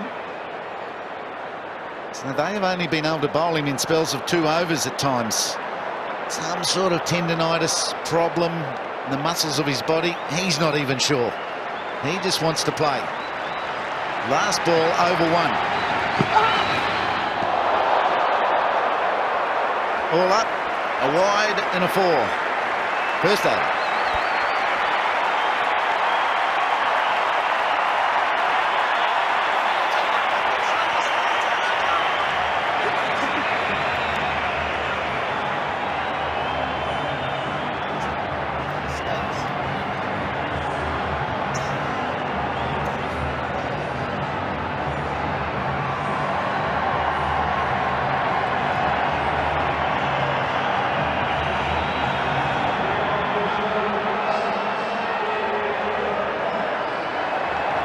Big news of that first over are the speeds underneath what's happened each ball. Sean Tate gets a standing ovation going back to fine leg. 160 k's per hour. And Hills, people watching don't understand how rare that is. That just doesn't happen in cricket. That happens once in a blue moon. Dirk Nannes now, he's no slouch either. What's his first one gone through at? Just under 150. That's nothing. Well, 160.7. That is the fastest recorded by any bowler in Australia. Jeff Thompson sitting at home saying, no, I've got him beat. Just didn't have an accurate radar. We didn't have a radar then. But I don't think Brett Lee's ever got up there. That one of Tomo's was at the University of Western Australia up against the screen, I think. This is in a match condition. It is express and it is rare. Oh. Imran Nazir is jumping back, reeling. Haddon gets up to the stumps. Good boy, Dougie. And now Nannes is up to the 153 mark. Hads, have you got us there, mate? Yep, I got your heels. You had a chat to Tatey as he was going down to fine leg. How was he feeling? Yeah, I said to him I didn't think he'd quite hit the gloves hard enough his first couple, so I'm looking next over he puts in a little bit more. Is he a chance? Is he feeling better than he was, say, 6 and 8 months ago? Mate, he just said before he's feeling the best he has in about 12 months. Beautiful. You better be as well. That's wide and full. Play and a miss.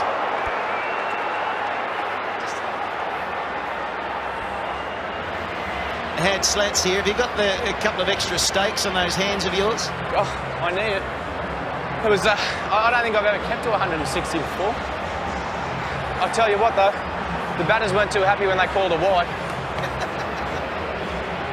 By the way, mate, you'd probably be the only one that's kept to a ball like that. Maybe Rod Marsh. Hang in there. Little edge would go down nicely. None for 5 at the moment. Oh, that's the hook shot in play. This is impressive from both the fast bowlers for Australia, and it needs to be, by the way, because only defending 120, so they need to bowl really well, and everything needs to go Australia's way. Well, this is intimidation. I wonder what the Pakistan men in waiting are thinking of what they're seeing, and they're sitting side on. They're not going down the length of the pitch, so everything a little bit off centre, or from that angle, looks a lot quicker too. 160 all of a sudden looks 180. Absolute blur. Now then, direct hit from Johnson, the supreme athlete, and the Pakistan team are on their knife edge. Let's have a look at the replay here. Those people obviously think it's out. That man thinks it's out, but the only man that matters is the third umpire. Mitchell Johnson has got a powerful arm. They took a quick single. He picked up and he's hit. He has hit right when Australia needed to. Pakistan reeling to magnificent pace bowling. Now make a poor mistake running between wickets. It's been tough for Pakistan. It's been a really good start by Australia, and it's going to be buoyed by this result. The finger will go up now, and the first one goes down. Runs are going to be hard to come by, and Australia want fresh batsmen out there all evening. 1 for 5.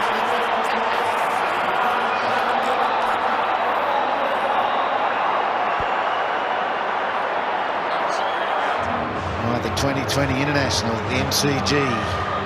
Pakistan chasing a pretty mild total.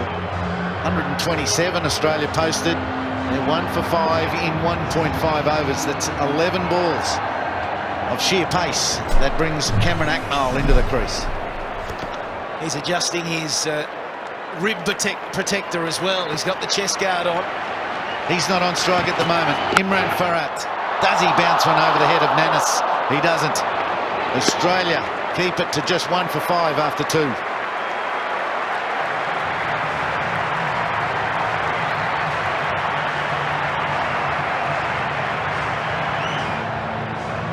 Well, Khalid Umar, Malik, Fawad Rana yet to come in. The next to come in for Pakistan. They've seen nothing like this. It's an onslaught by Australia. These quicks have been talked up, definitely talked up.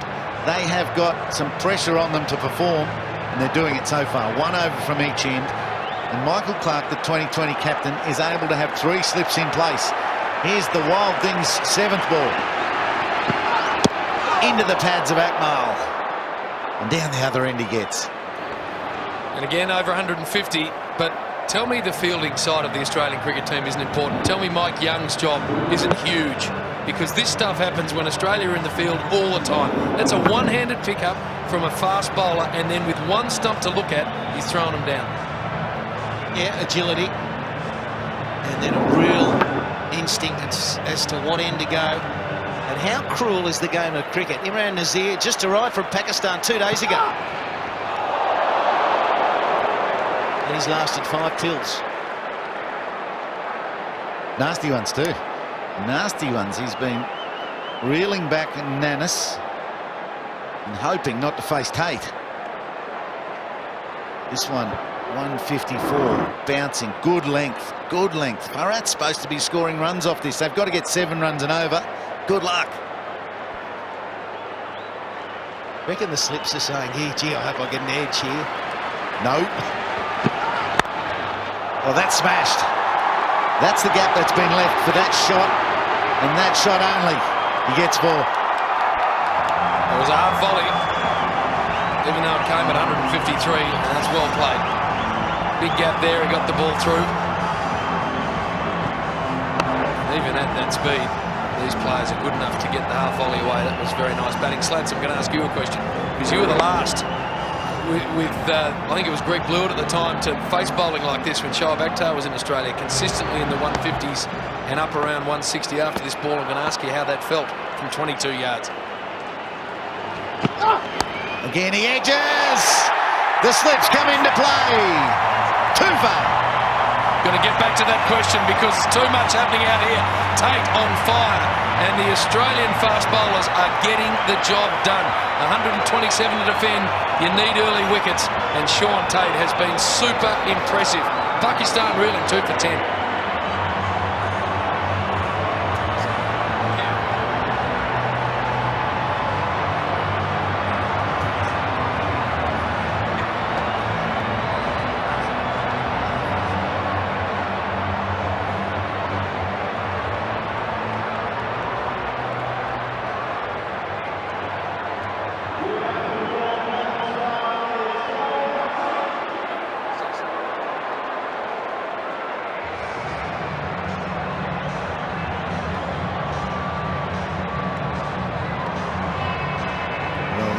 Imran Farhat has fought his way into this Pakistan short version team, and he gets take 10 balls. He's made 8 runs until this. Shane Watson deep and ready. I think that's the advantage, isn't it? With this sort of pace, you can take yourself back a couple of metres, and that one's gone straight in the breadbasket. Still got to him hot, but it was as comfortable as you can have them, I suppose, at 160, 155. And it just warmed the hands up. Well, 2 for 10. It's going to be a struggle for Pakistan here. Tough tour for this man too. Tackled in Perth. Now he faces Tate. Oh! All right, I'm back to my question, Slats. You're 22 yards away. You've got all the protective gear on you need. You've got less than a tenth of a second to work out what you're going to do when it's coming at 160. What's going through your mind as a batsman? Well, firstly, mate, it's a lot easier facing them up here than out there, and it's it probably looks a lot worse sometimes from afar, but the thing that I'd always focus on is shortening the back lift straight away, shortening the back lift, realising that you can't move your feet as much to a guy that's bowling 135 and just back your instinct, all the training you've done. You can't for a second be intimidated. The first couple, you'll think to yourself, oh, this is quick, but you've got to try and get on that front foot. 2 for 10.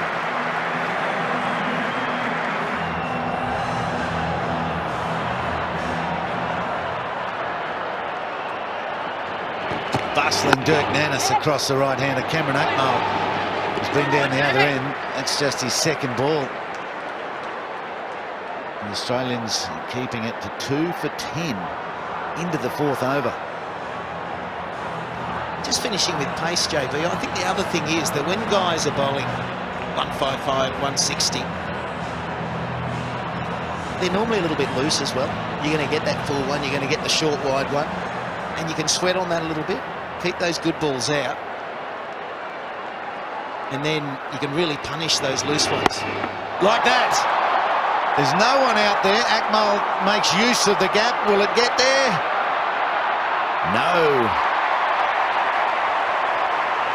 A combination of Tate and Burt, and that's good batting.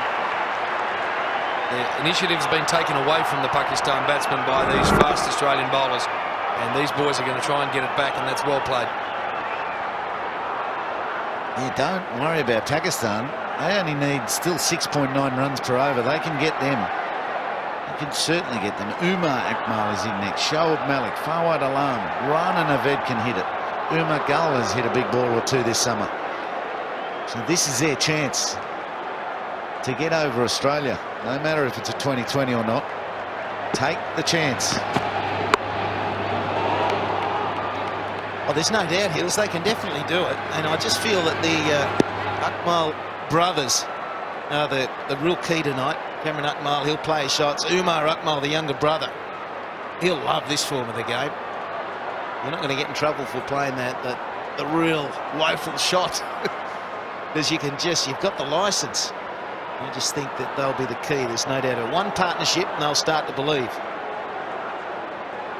Australia can keep them down, keep them under 30 for as long as possible. Things like that. The aspirations of both teams. Akmal wins that one. What a shot that was. That was a pretty good ball on a pretty good length and a very good line. And not a big man, but he stood tall and just deposited it from the crease over wide mid-on for 4. Just a little bit of bottom hand in that one. But it's the sort of shot that says, yes, we can do it. So keep dishing it up. We'll play our shots.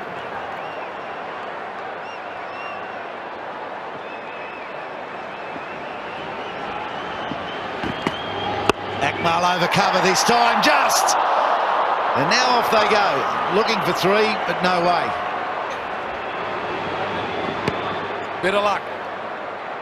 First bit of luck was that went over the shortest bloke on the ground, Dave Warner. But this is what they're going to need. They're going after it. I reckon it's great. And this little man is doing everything he can to get Pakistan their first win. Steady on the little bit. Little men jump a lot higher. Just had a little slip before he took off too, Dave Warner. Otherwise, he might have even made a better effort. It was a huge effort as it was. Along the ground this time. Just as effective, though. That is beautiful. Give it up, Mitch. 14 off the over. 2 for 24.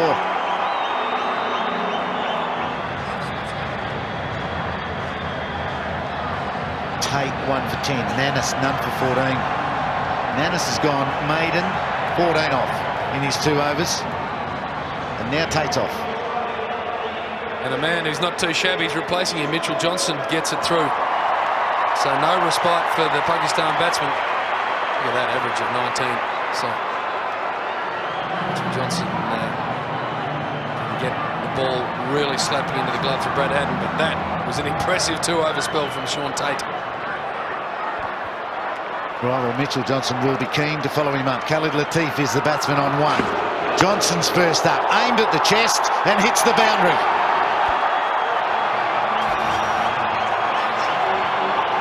That's not what Mitchell Johnson wanted first up. It does take him a couple of deliveries to get going, but he can't afford it tonight. That's the problem with 2020 cricket. You can't afford to be lax in any part of the game, otherwise it'll get away from you real quick. Now we've got the Gator tracker on Mitchell Johnson. Very interested to see what his heart rate's doing after that. 158, as I thought. Running high. Again, it's a short one. Pinning Latif back in the stumps. Gets off strike, and Akmal, who was on fire last over, comes up on strike. 18 runs in the last 6 balls. Let's see the heart rate sneaking up there, the Gator tracker. What we've seen is 2 terrific cricket shots in a row. The last ball of the last over was a beautiful drive on the rise, the hands through the ball, and then a wonderful hook shot there off the first ball of this over. So there's still a place for it in this shortened form of the game, and there's the worm starting to come together. Jagged shifts, aren't they? Up and down. A bowling side gets the momentum. They're hard to toss. Then a batsman gets a run on. This one's in the air, and it's safe. Yeah, he's got enough on it, plenty on it. It plugged a bit in the outfield, but no problem with that one. It was the full swing. After the early onslaught, these two have wrested the initiative right back from Australia. They've played really well. Fields up, they've made the most of that, and I think they're getting the job done. Oh, that's beautifully struck down the ground. Just let the hands go through the line of the ball rather than a normal pull shot, and Akmal goes for 20. He's got a natural arc. He's only a short guy as well, and Cameron Akmal, he's got all the shots and absolutely no hesitation in playing them. Even with 2 for 10, he had the confidence to go through the line just like that.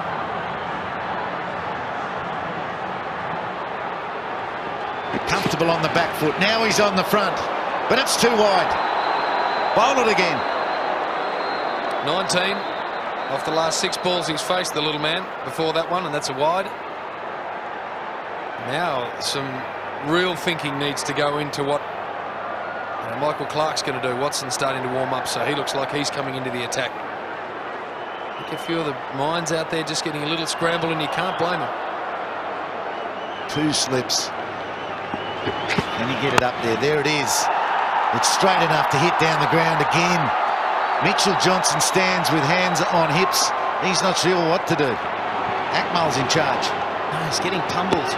And this can happen sometimes with Mitchell Johnson, and he's got to slow it down now. It was interesting talking to Warney off air about the captaincy in this form of the game and just how everything can build up, and before you know it, 2 deliveries have gone and you're still thinking of your tactics. And right now, Mitchell Johnson's got to settle down, and Michael Clarke's got to get very clear what he's got to achieve in the next 5. The next one. This ball, what's got to be achieved? What's been achieved is a high ball downtown for 6. Bang! Just serve it up and then out of the park. This bloke, look at the fans going nuts because he's 28 from 10 balls, and it can't get any better than this for Pakistan. Oh, he's tingling. You say, yes, please, I want more of Mitchell Johnson. Much prefer him to Tatey. Oh, he's dished it up and slammed it back over his head. 20 off the over. And all of a sudden, Pakistan do believe they can succeed in this run chase.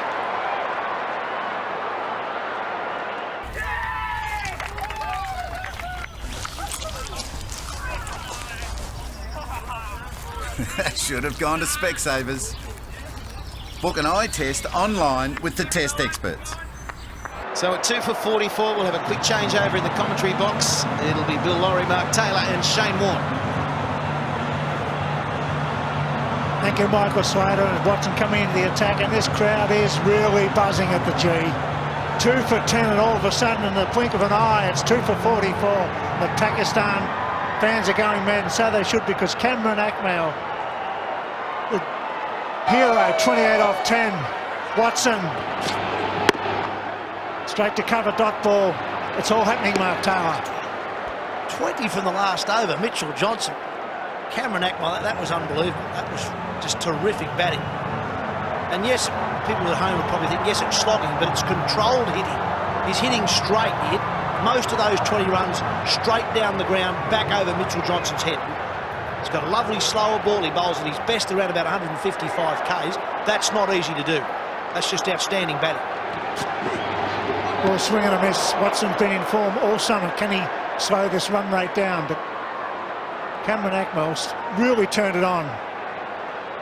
Bounced back since that disaster at the Sydney Cricket Ground. This is magnificent batting. Yeah, super batting. And Cameron Akmal is such a clean strike, and he just lacked it. He just needed one of these innings early on in the Test series, and he could have been able to do this. You look at this over. Look at that wide. That's an extra ball he has to bowl, and the last one for 6. So in this form of the game, more than any. Oh, he's got him! Oh, it's all happening! It can hurt you, but so can wickets in this first 6 overs. Shane Watson, a bit of change of pace, not as fast as the rest. Straight, that's the key in this 2020 in the start as well in the bowling. You attack those stumps. Shane Watson's bowling straight. He's got his man LBW Latif gone for 6. 3 for 44 Pakistan. 3 for 44. Let's have a look at that LBW. It was an inside edge. He didn't look all that happy. I'd say a big one, a massive inside edge. That's a big break for Australia and Shane Watson. Yeah, Cameron Akmal, the non-striker, he ran down the wicket and just looked back, and he couldn't believe it. He certainly heard something, and that's a big wicket for Australia and a bit of fortune for Australia. No luck for Khalid Latif, who's adjudged LBW. There's a lot of noise out in the middle. It's very hard to hear all those edges. There certainly was a big inside edge there. Shoaib Malik, now the captain, comes in with Cameron Akmal, who's in, as we've just seen from last overs, in great form. So all he has to really do is do what Michael Clarke did earlier on. Just push him around, hit the gaps, run hard between wickets, and get Akmal on strike. Watson. Crowd roaring. It's a good move by the captain. He split up the young Akmal. He's taken a bit of responsibility here, the captain coming in. He's got the Cameron Akmal firing at the other end. He just needs to knock it around to get a partnership going. I think Shoaib Malik's had a good game so far. I thought he captained the side well. He made the right bowling changes. His fields were good. When there was a time to attack, he attacked. Have a look at this. It was close together. Wasn't much deviation, and that's what the umpire, when there's noise like this, got to try and see a deviation. The bat was fairly close to the pad. Unfortunately for Pakistan, a tall rifle, he's got that one wrong.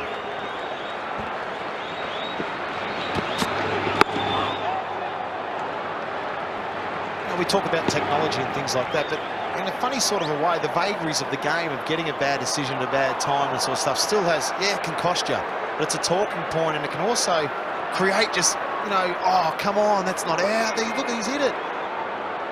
The game moves on. You can't do anything about it. Smith. They're on their toes, the Australians. They need to be defending 127. Well fielded by Watson. A good over. A wicket made, and that's a big one. 3 for 44.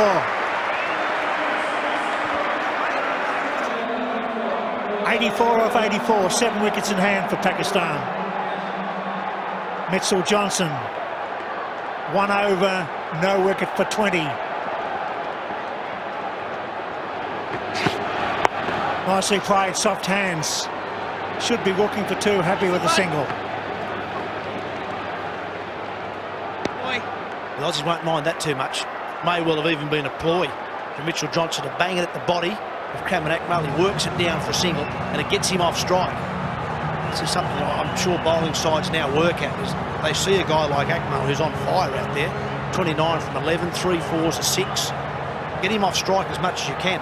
We saw that a little bit earlier with Dave Warner when he first came. He looks in great form, but didn't get to face a lot of deliveries in those first 4 or 5 overs, and then gets out in the 7th when players will push back. It's well fielded, good save. It's definitely a tactic. If someone is going, some people might look at it as negative, giving him a single, getting him off strike, but it's actually attacking because you're starving the gun player who's got the momentum of the strike. So if you're starving him with the strike, the new player then has to take a bit more responsibility. They're going to need some of this, the Australians. Steve Smith on debut, he'll be enthusiastic. His turn will come with the ball any minute now. It's after that 6 overs, so the field restrictions are dropped. Michael Clarke's still got a very attacking field, still got 2 slips, keeping everyone up. Great shot, straight to point. He's only got 2 blokes out. We're into the 7th over. I think what you've seen so far from Michael Clarke is pretty aggressive captaincy with the fast bowlers, bounces, 3 slips, and they know the only way they're going to win is to take early wickets. They've got 3, they're giving themselves a chance. It's the 127's dictated, that isn't it? He's got a spot on. He's giving his bowlers every chance of getting a wicket if they're good enough. Mitchell Johnson. Well bowled and very well done.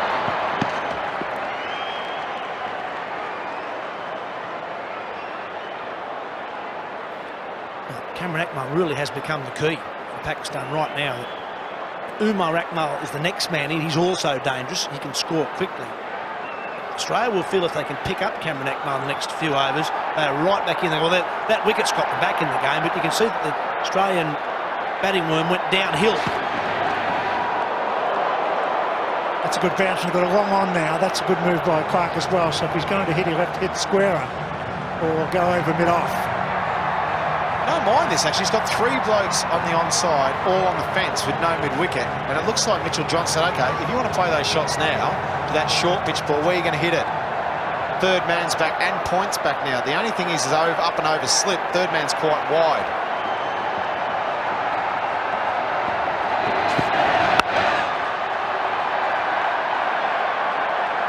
It's beautifully bowled. Didn't give him any width at all. He's looking to go over point. And the crowd are really into this game. 3 for 46.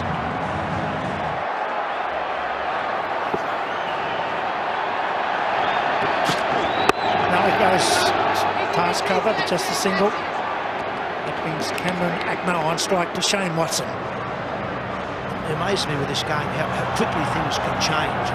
We've seen that even in the 7.1 overs of the Pakistan innings so far. Australia started well, a couple of early wickets bowling well. Akmal changed it in 1 over with 20 off it, and now the last 2 overs, only 2 runs and a wicket. Now Australia right back in the game.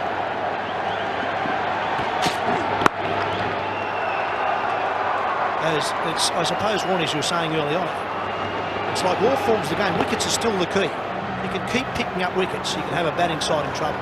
Yeah, you can, and that's the mindset you have to have as a captain and a bowler. How am I getting them out? I'm not looking to defend, and that's what I was looking at with the Pakistan, where the fielders on the ring trying to bowl wider stumps, just get past that 6 overs. They attack, and so have Australia, and that's good to see. Crack, he's hit that beautifully. 1 bounce, point just a single. I reckon we're in for an absolute cracker here. I reckon we're going to be in for a tight finish. Australia can sense, as you said just before, Tubbs, that if they can get Cameron Akmal out now, and Umar Akmal, who's young and who's just starting, dangerous, yes, and they've got Alam, and then Rana and Naved. So they're not that far away, and if Sean Tate can bowl to them, then we've got a game on for sure here. Bang, goes off the willow, beautifully struck. That's a magnificent cricket shot, that's a ripper. Well, that's the 50 up from Pakistan. That's just about as good a shot we've seen tonight. We've seen some great 6s, but that's a pull shot over wide mid-on, really. About 2 bounces to the longest boundary at this ground. I know there's a rope there, But that's still a great hit. What a controlled hit. Yeah, creamed it. Look at that. He's pumped. He wants a piece. Point he goes. There's another boundary now. We're all excited here. Don't worry about that. Ronnie's been talking to the Premier today. He wants to take over Victoria. I thought he was the Premier. I'll tell you what, the way Cameron Akmal's going, he might take over. Look at that shot. That's as good as you've seen tonight. And then Watson just overcorrects, gets it slightly offside. Akmal 3 bounces this time to backward point. He's red hot, batting beautifully. And then soft hands, sent back. Don't throw it, Michael. No backing up. 11 off the over, 8 gone, 3 for 57. Well, a real buzz now because from the members' end, it's the big man, it's Sean Tate coming back into the attack. His first 2 overs, 1 for 10, bowling at 160 Ks.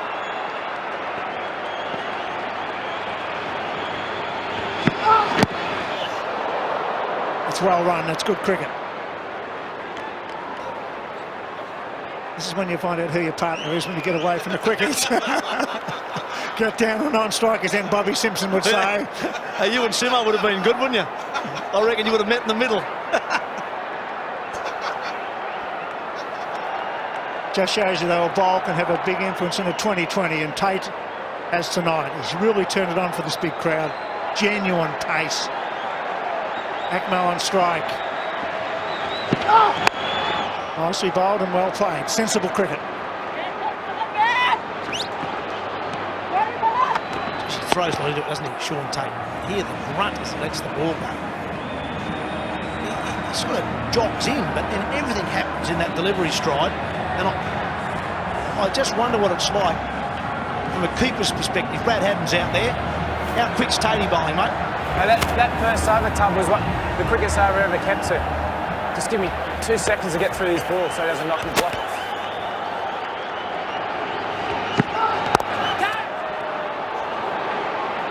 If you go any further back, you'll be on the ropes. Beg your pardon? If you go any further back, you'll be on the ropes. It might be the safest place for me. This looks like a pretty quick pitch though, Hats. Yeah, it is. It's a bit different what we've obviously had in the test matches. Our opener set had quite steep bounce to start with, so it's a wicket that suits our quick. So just brought Tatey back here to try to get a wicket. Need to get rid of Akmal, eh? Yep, He's playing well. He's playing very well.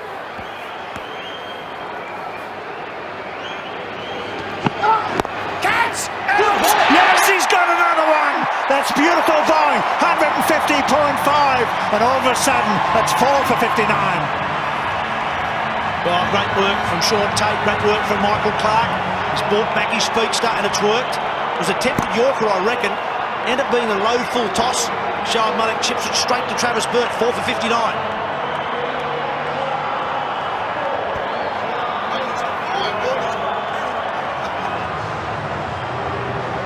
Oh, that's superb bowling. 2.4 overs, 2 for 11, Sean Tate, when you're defending 127.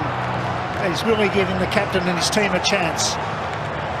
New batsman is the in-form Umar Akmal. The brothers are at the crease. 2 in-form batsmen. Well, this is going to be great to watch. Already seen Cameron Akmal playing beautifully out in the middle. We've seen Umar Akmal field well tonight. Played well in the test match here, made a quick fire 55 in that game. He just only knows one way to play, and that's aggressive. This will be good fun. Also an opportunity for Australia with their speedster on. Good start, well bowled and well played. Tempted Yorker. 153.4. This is real pace. Yeah, I think you're right, Tate. Went for the Yorker. He actually clipped it all right, but it was good captaincy too to bring the man up from deep square leg, to bring him up, put him in the ring, and it was straight to him. You can say as a batsman that's stiff, which it probably is, but it just tailed. And some rewards for some aggressive captaincy and some good fields. Game on here.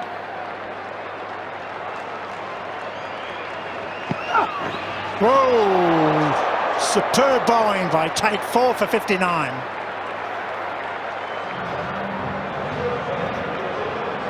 Anybody's match, the MCG, 128 required for Pakistan.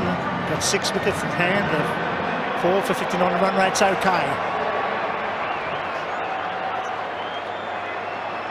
Mitchell Johnson this time from the southern end.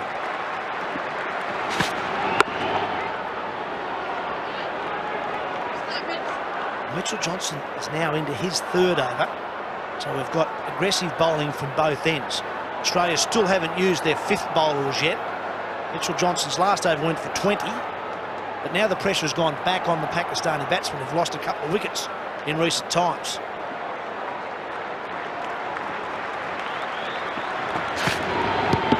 Swing and a miss, and that could be well done. It is well done. And well backed up as well. Not many fast bowlers back up like that. He's an excellent fieldsman, Mitchell Johnson. A run out tonight. The captain shot at the stump. Watch this for a good athlete. It's a well-run leg by. And watch Mitchell Johnson. Wonderful cricket.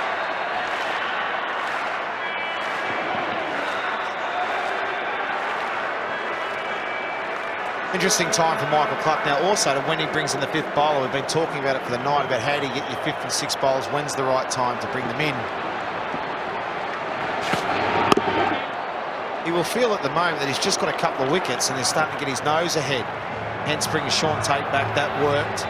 You look through the bowling piece, Tate's bowl, he's only got 1 left. Nanas has got 2. Johnson's only going to have 1 after this. Watson's got 2. So he has to bring Steve Smith in. Now, he's making his debut and he's bowled to 2 of the guys that can absolutely hit it out the park. So he might be a bit reluctant that, and he might even go Dave Hussey or himself just for an over or 2. That doesn't work, then he might bring Steve Smith in. So this next bowling change is an interesting one. This could be tight.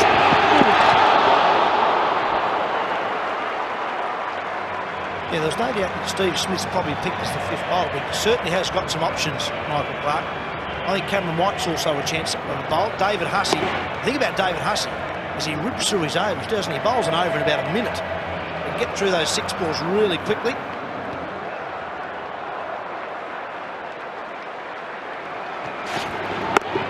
It's well bowled, nice and straight. Good pace, 146.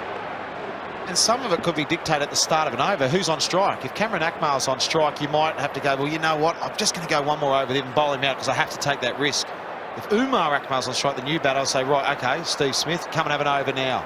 So it might also dictate who's on strike, what he does. Be nice to see the leggy. I'd like to see the leggy go in there and say, what do you got? Show me what you got. Ooh, not the journey, hopefully. Well bowled. It's a good over. 4 for 62 after 10. Well, you're obviously with Alinta Energy. Yeah, of course. Especially with their great energy deal. Shall we test them out? Turn it off, mate. Join over 1 million Australians. Switch to Alinta Energy, supporting your home team. 4 for 62 as Michael Slater, Ian Healy and Mark Nichols take up the commentary. Precious little between the teams. 66 needed from 60 balls. We just heard Shane Warne talking about Steve Smith, and here he is coming into the attack. Michael Clarke has gone that route. He might have bowled another one from Sean Tate. He had 1 to bowl. 3 overs, 2 for 11 from Tate. He needs to break this pair, the best pair, Cameron Akmal and Umar Akmal, the brothers with all the talent. It's all right, short of the man out deep. Smith lands 1 to start off with. Think of him. Heart pumping. His international career starts. All the talk about Steve Smith. Shane Warne presented him with his cap. The ground at about, it was about 6:30. Here he goes.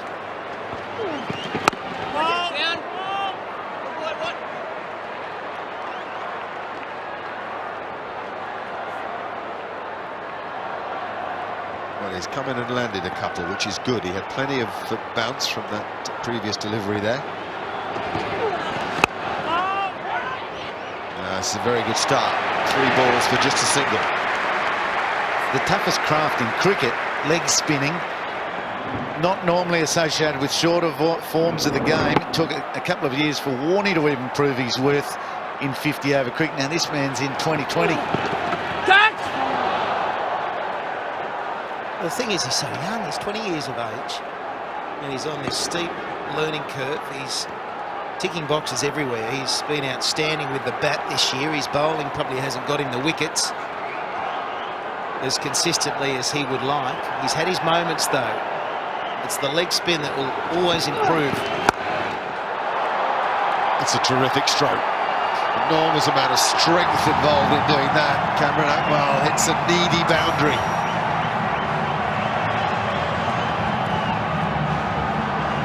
As well spotted, that strength. Not much pace on this ball. It's spinning away, and you've got to hit it a long way to beat the field. He does it well. 44 from 22. Oh, that's clever play. There should be a couple in it. Akmal will push and will turn and will come back. Takes it down to beneath 60. 58 to win now from 54 balls. It's 4 for 70.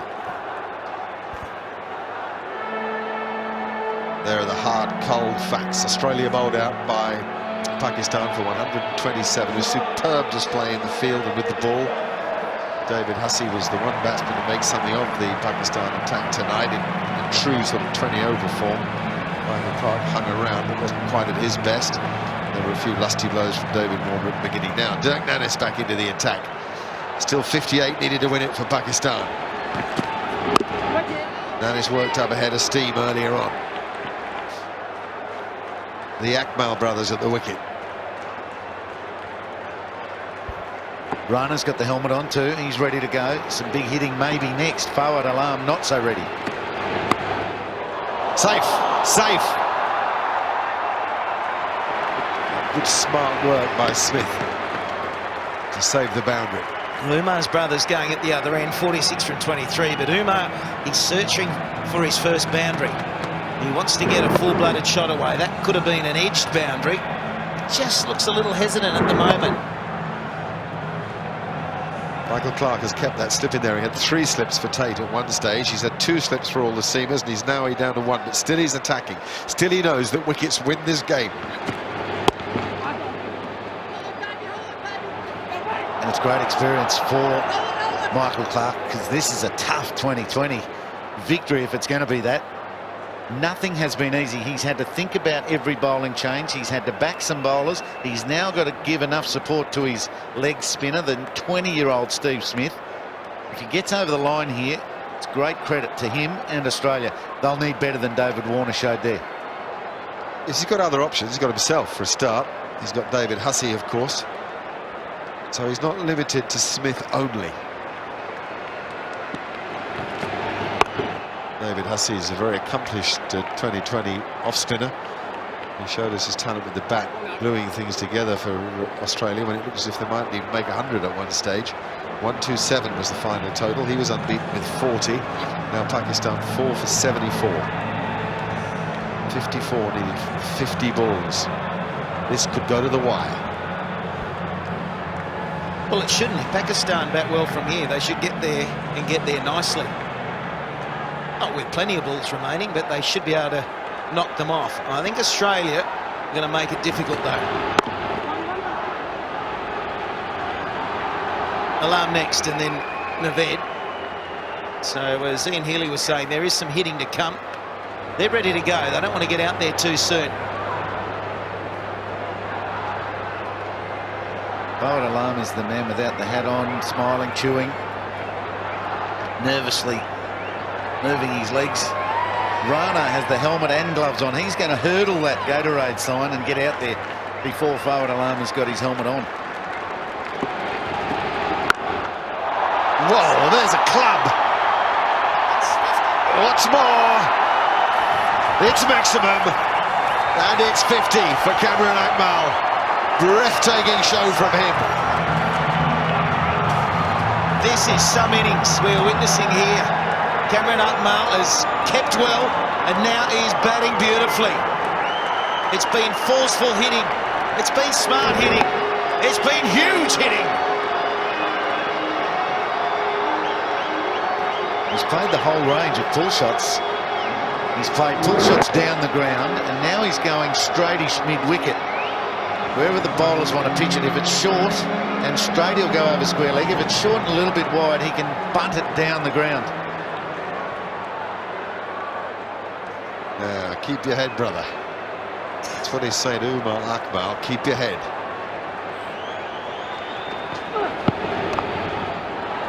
There's a good stop. Brilliant stop. Got to go. Makes it. It was brilliant fielding. He went to the wrong end though. Tate, if he'd known and thrown to the bowlers, then there might have been a run out because there was a big mix-up. I reckon Cameron was saying to Umar, get on with it, mate. I'm showing you up here tonight.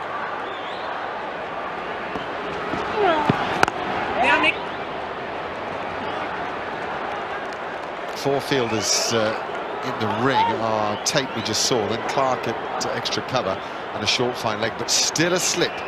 Still Michael Clarke attacks. Oh, inches in it. Beautifully threaded.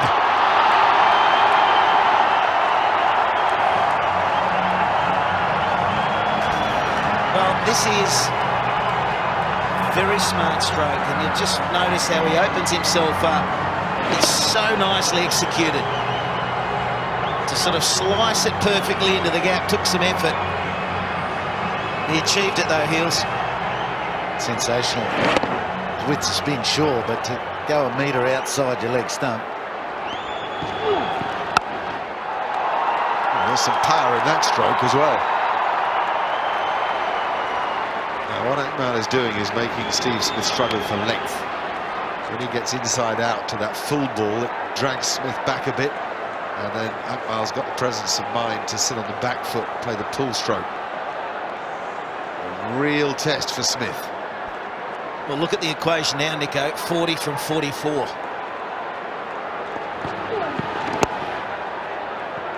We know better than to think the job is done. Does Umar come back for a second? He does. So does Cameron. He makes it with a slide. Down to 38 needed. There's a lot of time, isn't there? There's a lot of things can happen in 43 balls and 38 runs.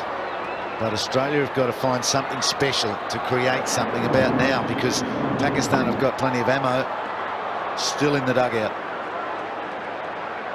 Shane Warne said it very well in the change of innings, that confidence.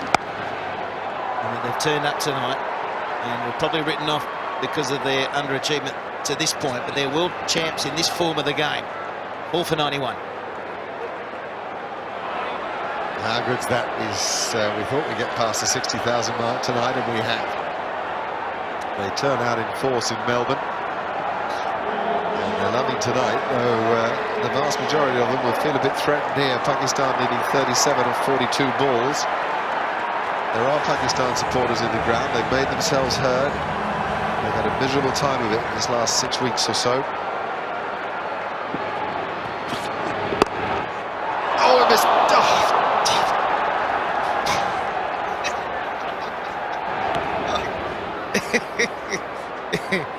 There was a word there somewhere. Oh, it's that sort of event. It's a good slower ball. Well, even in that, it was a bunt, but look how well he's timed it. It was over the head of Watson before he knew it.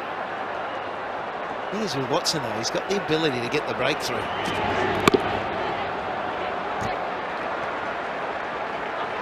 Well, good running. Really good running. That's the sort of positive cricket that can turn a side around. What about the shot? Umar Akmal hasn't timed the ball yet. 10 off 15 now.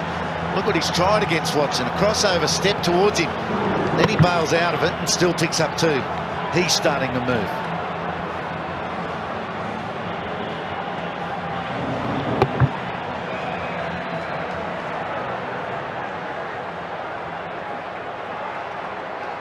Yeah, we've got 60,000 here tonight. Of course, we're back on Sunday for a big game. Ooh, he wants a couple here too. What's more, he'll get a couple. Exquisite placement. Just talking about Sunday when the West Indies begin their 5-match tour. There are a couple of 2020s to go with those 5 one-day internationals as well. But Chris Gale, didn't he? Just tear it apart against the PM's 11. Just a lazy 160, I think it was, of 143. 399 from 45 overs, the West Indies. 146 to be exact. It's getting carried away there off 89 deliveries. But PM's 11. They chased, they made 312. Yeah, Tom Cooper played brilliantly. He smacked him. He got 160 as well. But it'll be good to see Gale here with a young West Indian side, a lot of new faces. Then we go to the Adelaide Oval for another day-nighter. That's on Tuesday. The first two matches in the 5 Commonwealth Bank Series games against the West Indies. So much to look forward to. Tickets are available.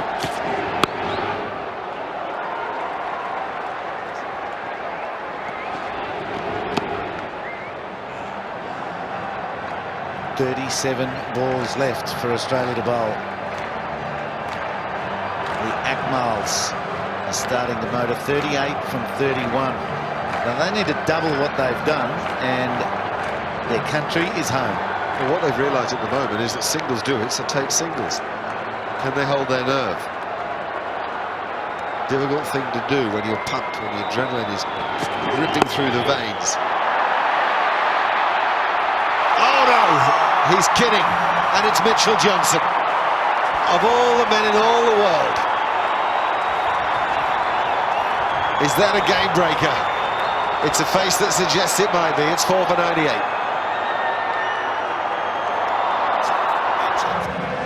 .30 more for Pakistan off 36 balls. Australia have just missed a chance. Mitchell Johnson.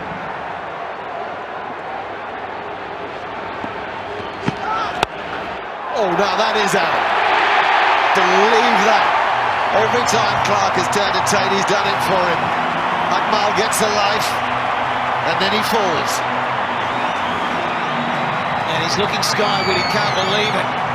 A little more elevation, and that was down the ground for 4. It was a stunning 64. Pakistan 5 for 98.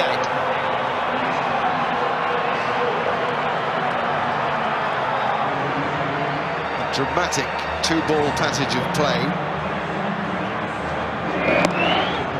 First you think Cameron Atwell's gone anyway. Mitchell Johnson's underneath it, doesn't quite judge it right. Ends up down by his bootlaces with his fingers pointed at the sky. What does Atwell do next ball against Tate, the call of the attack?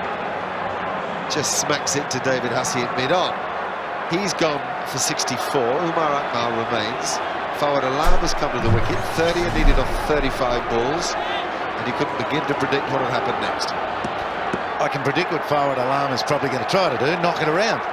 It's a good move by Pakistan. Keep Rana on the bench. Fawad Alam is suited to the job at hand. 30 off 35. Hard to get out. So he's going to try to smash him out.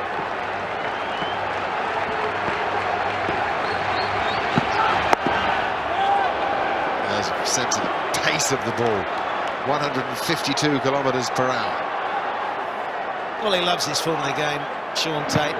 He's got 4 overs to bowl. It can often be in 3 spells, and he rips in. He should be able to bowl above 150 with the sort of action and strength that he's got. His 160.7 k an hour was the fastest ball ever recorded in Australia, and 3rd fastest ever.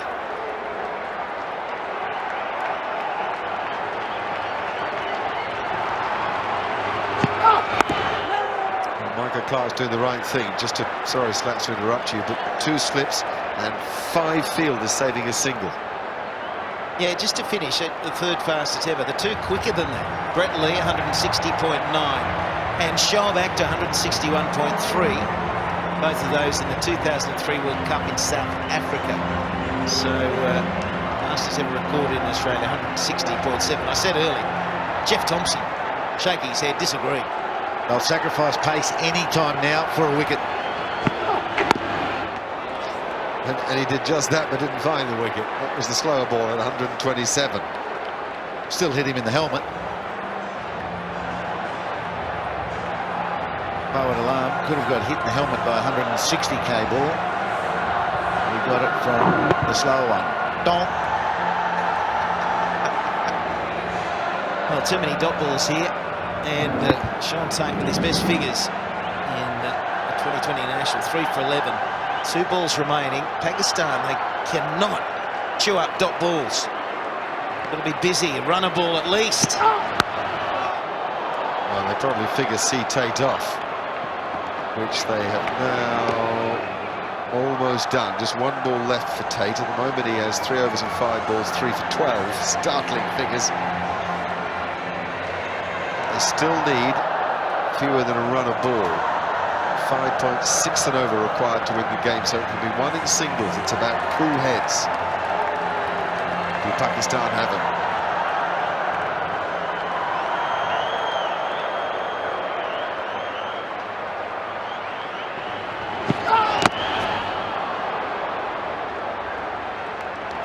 The end of Tate. What a spell of bowling that is. Well, 3 spells to be precise. 4 overs, 3 for 13. Pakistan 5 for 100.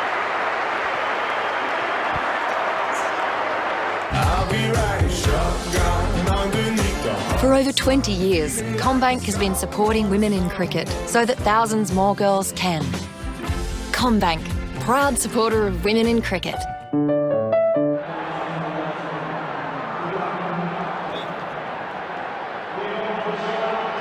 Fascinating move by Michael Clarke, because with Pakistan at 5 for 100, he's turned back to Steve Smith. Here are James Brayshaw, Shane Warne and Mark Taylor. It's up there, it's in the gap, it's well placed. Very well placed. It wasn't out of the middle. That's exactly where he was trying to hit that ball. Big gap out there at wide mid-on, or fairly straightish mid-wicket. Controlled hitting, 26 now needed for Pakistan to win 29 balls. Australia need wickets, and they need 1 or 2 here from Steve Smith. Bit of a roll of the dice from Michael Clarke. Yeah, and I don't mind it. I think it's pretty brave captaincy. I think Steve Smith's got that something about him. It's a big test for him on debut, but if you can just land a couple of... Oh, it's a good stroke. He can just get a wicket here, could really set his career up in this form of the game and give him some confidence to maybe bring home the bacon here for the Australians too. As I say, Warren, it's a tough environment to play your first game. Normally you'd like maybe to come in and bowl on a test match, side 2 for 70 or something like that, get an over before lunch maybe. During a test match here, you can't settle. They're going to be after him. Pakistan could just about win this game in this over with a couple of big hits. Well, normally in 2020 parlance, 25 from 28, you're backing the batting side all day long at 5 for. But it's what's great about this format. 2 wickets quickly, everything changes.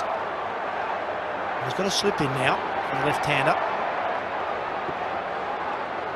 Bringing mid-off up as well. They're definitely searching for wickets.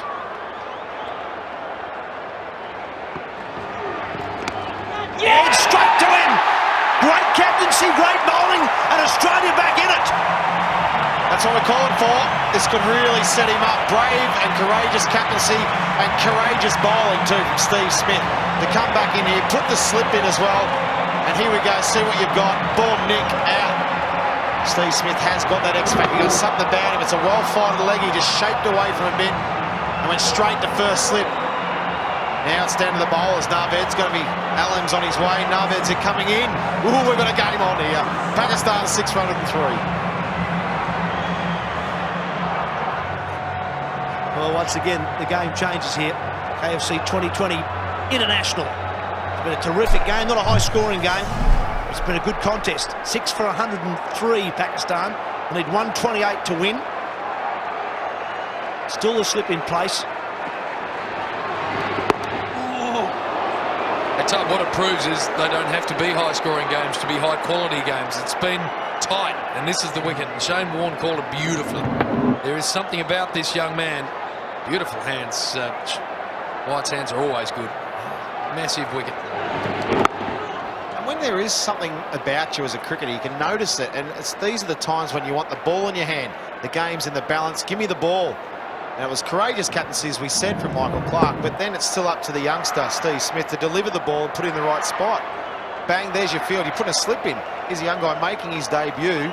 It's got a slip in. Pakistan don't need a runner ball. Ball, he delivers. Now, if he can do it again, wow. Should look for two here. That's really well played. Umar Akmal, a little hit and run. 6 from the over, but the wicket. 22 needed from 24 balls. Steve Smith, bowler on the left, captain on the right. What you need is good spin bowling, and you need a captain who's going to give them the opportunity. That's what we saw last over, and that's the reward for bold captaincy and good bowling. Yep, smiling. Makes you feel pretty good when you see a young leggy do that in this situation. Well done, Steve Smith, and well done, Michael Clarke.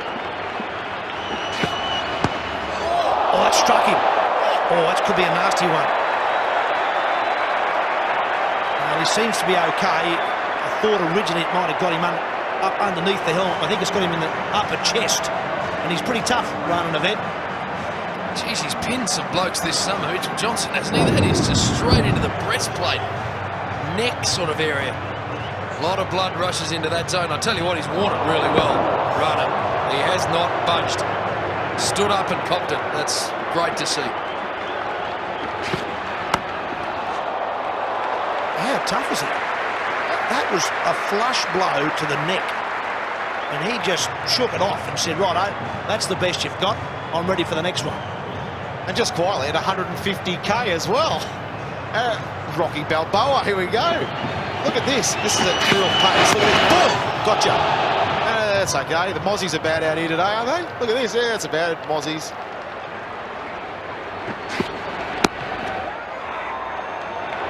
Just can't get off strike, though, at the moment. Can't get off strike. This is a good over. 3 dot balls, pressure building. 22 runs still needed. Now it's 21 deliveries. Mitchell Johnson, 3.3 overs, none for 24. His first over went for 20. So 2.3 overs, he's gone none for 4. And he's just bowling really well now. Will Naved still hanging there and try and get a single or have a big shot? That's what we always say, Warnie, in this form of the game. It's not about what's gone, it's about what you've got to do next. The next ball's the only one that's important. Always was in one-day cricket, even more important now. Look at the worms together, and Mitchell Johnson has come back really well. Akmal got hold of him, but he's done a great job for that man on screen.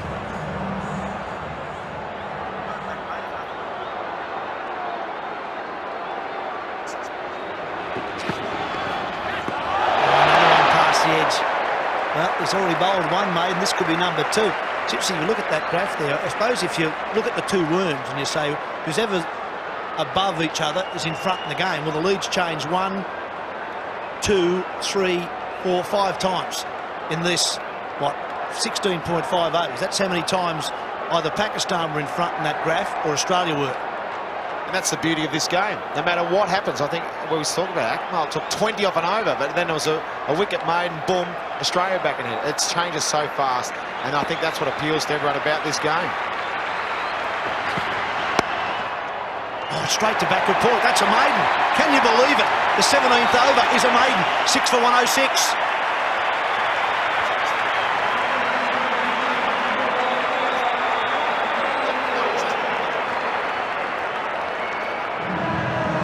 Well, Umar Gul, his next man in, and he'd be nervous. Nothing surer. As with the man with the ball in his hand right now, Steve Smith. This is his last over.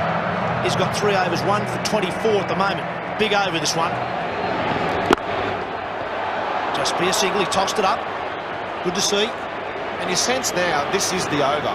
Although there's 2 after this, if he can bowl a tidy over and only go for a few, they still need 21 off 17. If he goes for 3 or 4 off this over, they need 17 off 2. Suddenly it's a big 2 overs to go. Michael Clarke is still on the attack. He's still got a slip in place. He's backing his young spinner, and that will give him confidence, knowing the captain's saying, you know what, mate, I believe in it. How are we getting him out? You batsman, I'll put a slip in place. I'm backing you, buddy. It's good. Slog sweep could be on the cards. Got him! Got him! Good bowling.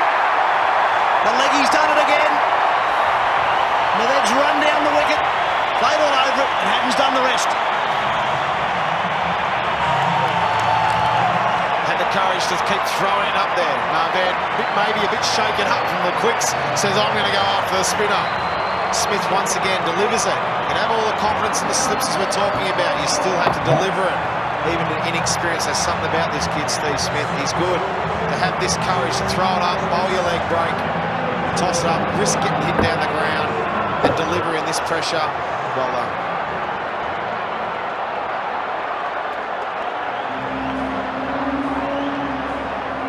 7 for 107. Interesting, just looking at that replay there, the first one. I reckon he bowled that from further back. He really held it back, or he held the delivery back, but he also bowled it from well behind the popping crease. Just watch where he bowls this ball from. He's a long way back from where I reckon he normally bowls. And in the end, that's about the difference between a half volley and a good length delivery. Haddon does the rest. 2 wickets now to Steve Smith.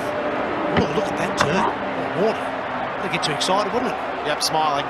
I think that one thing that the bowlers do these days, whether it's a plan to do that or not, is they're so keen about the no ball as well, so they might bowl back. But he's got the shape on the ball here now. He's got his confidence up. Don't be surprised if he actually bowls. He's got a very good flipper. Could just might knock over Umar Gul here with a flipper too. He goes after Umar Gul. First ball. All the way. My word. And hung on to. Help yourself. This is his first pill. And he's gone wide and mid-on for the maximum. Not worry about it, this bloke, because he's right in the game as well. He's showing us what he's got, but it's back to 15 on 15. That's the first ball. 70,000 in the house. It's out of the house.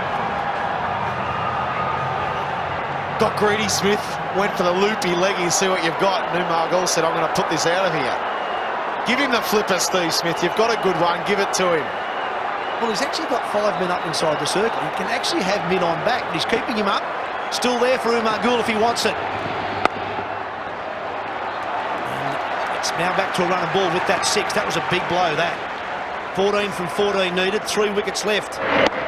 There she goes. That's massive. It's high and it's long. And the weird brother out of the hangovers hung onto it.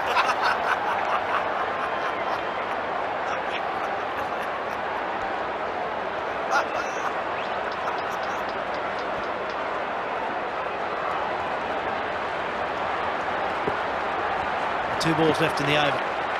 Only 4 men now saving the run. They'll look for 2. Umar Akmal was away quickly, but not quick enough. They settle for 1. Final ball for Steve Smith. What a debut he's had. Wickets. Gets Australia right back in the game, and then 1 ball later, Pakistan grabbed the lead back, I reckon. 13 from 13.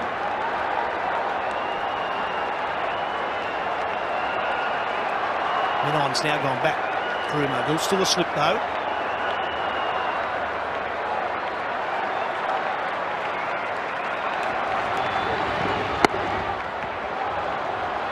Gul plays it really well. So need to run a ball, Pakistan, from the last 2 overs.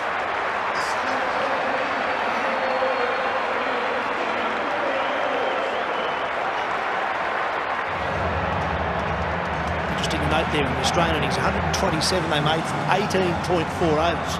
Wouldn't they like to have those 8 balls back now to face? Another 8 runs, even a run a ball, would make Pakistan's job really tough. They need to run a ball from here on in. Another 8 runs would have been 20 off the last 12. Different ball game. And Dave Hussey, who was the not-out batsman against Ajmal, the spinner, is probably one of the best players spin can take him downtown. So a real, we talked about, I think, James, you talked about not taking single, and I agree. He should have been on strike right to the end to get the full 20 overs, knowing that Ajmal was going to bowl the last one. Here's Dirk Nannis. Good start, good short ball. Got it in the right spot, didn't get it too high. So it's now over a run a ball. Every delivery, well, in 2020 cricket in general is important, but right now they are vital. Just need to get a couple of the Pakistan players out. I know that sounds obvious, but that's what'll start getting their thinking scrambled. If they can get 1 or 2 in the next 6 balls, the runs are really important, but wickets are massive.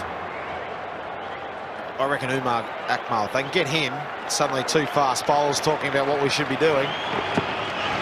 Confusion, another good koala, a good pace. I don't mind this. Dirk Nannis has come on. He doesn't want to bowl a freebie. He's been standing in the outfield. Chance to cool down. He's come in, he's bowled 2 bumpers right on the money, 145 and 146. So good pace and right on the button. Hit that 10 rows back.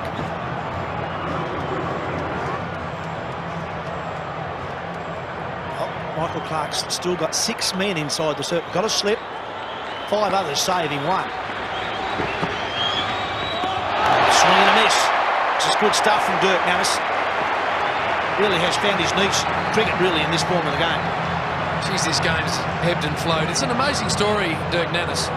Started playing at a late age after doing everything else in his life.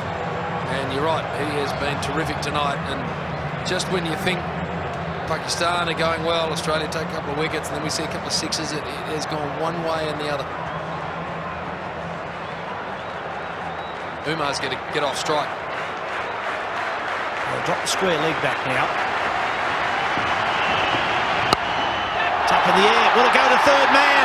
Coming in, just short of him. Short take, they'll get 2. Nearly 1 for the overthrow. Oh, my word, that's a big moment in the game there.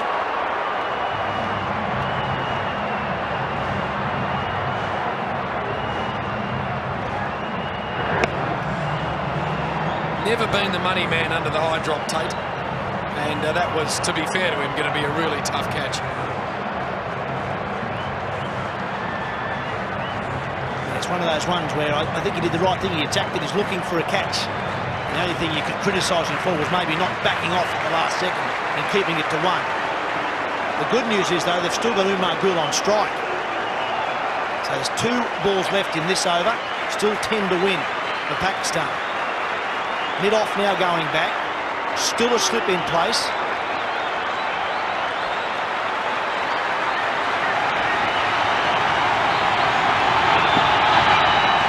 Another swing and a miss. Well, Umar Akmal, the non-striker, he is just running as soon as Dirk Nannes is bowling the ball. And I think the plan was just get something on it and we'll run. If it goes in the gap, we'll get 2. The only problem is, if you miss it, it creates confusion out in the middle. And there was almost a run out.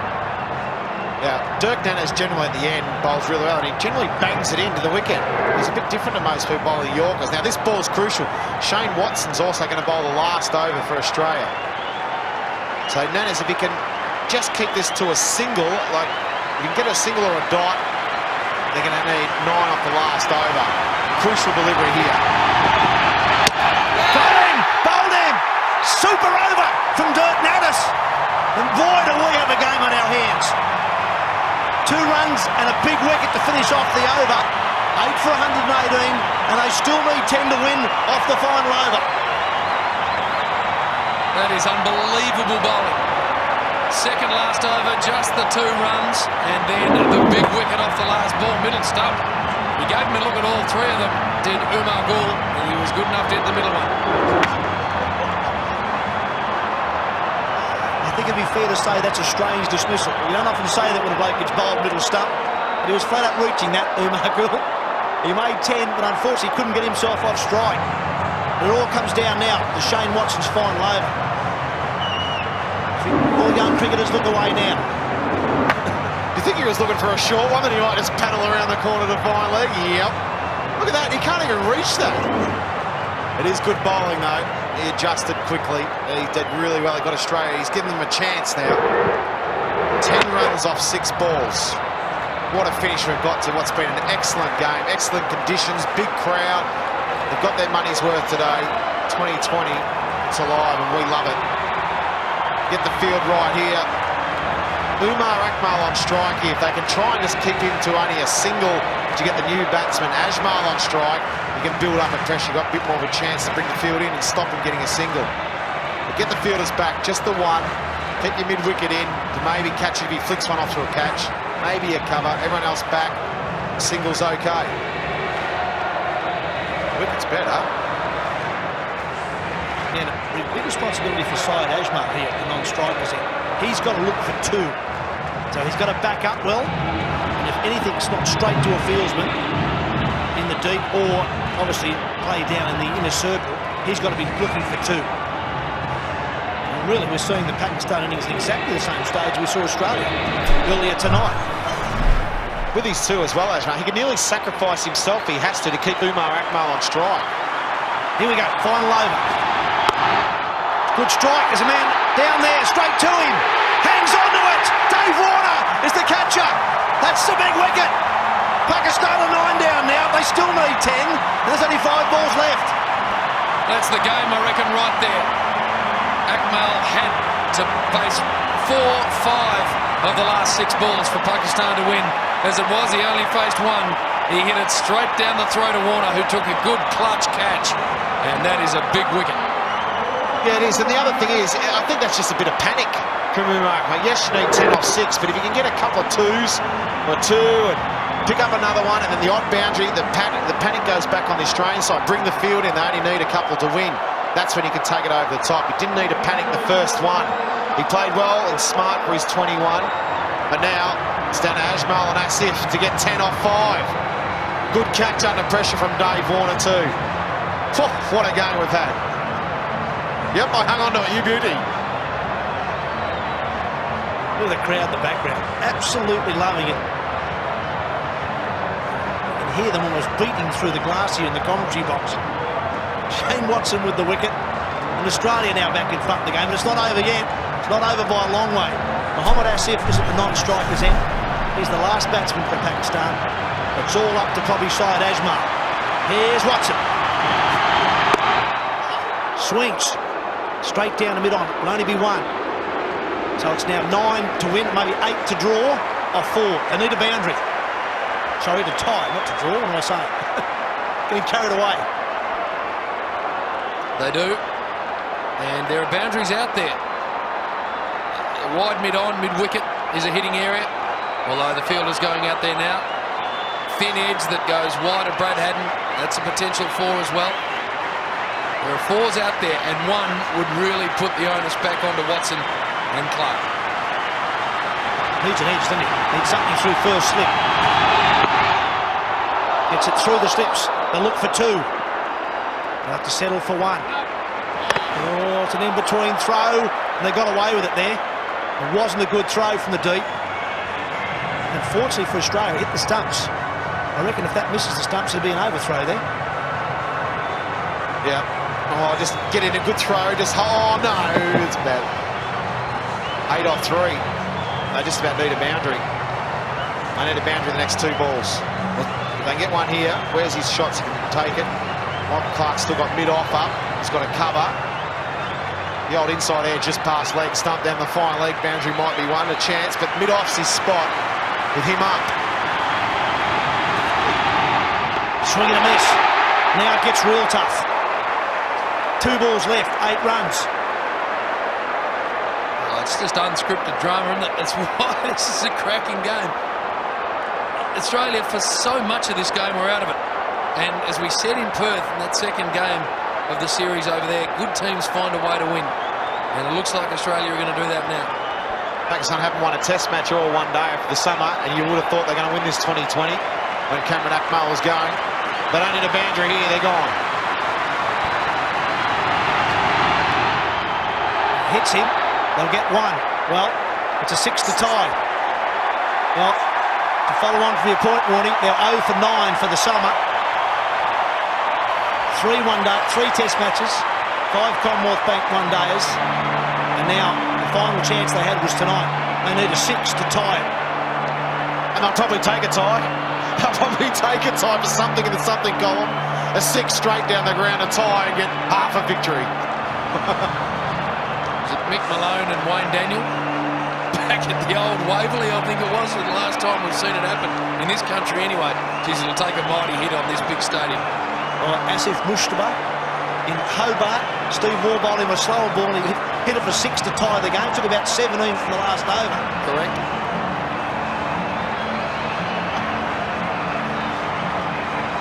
Oh, I can hardly believe it. They have looked at the winners for probably about the 12th, 13th over this game. And Cameron Akmal was going so well. You could see by his reaction when he got out, he knew that he'd let Australia back into the game, and that's all they needed. Here we go. We need a 6. 6 for a tie. He's hit it well. It won't be 6, though. It'll be 4. It's a boundary. But they're going to end up too short. Well, it's a terrific win for Australia. And in a way, it sums up the summer for Pakistan. So close, some great talent, some opportunities, but in the end, not quite good enough to get over the line against the Australians.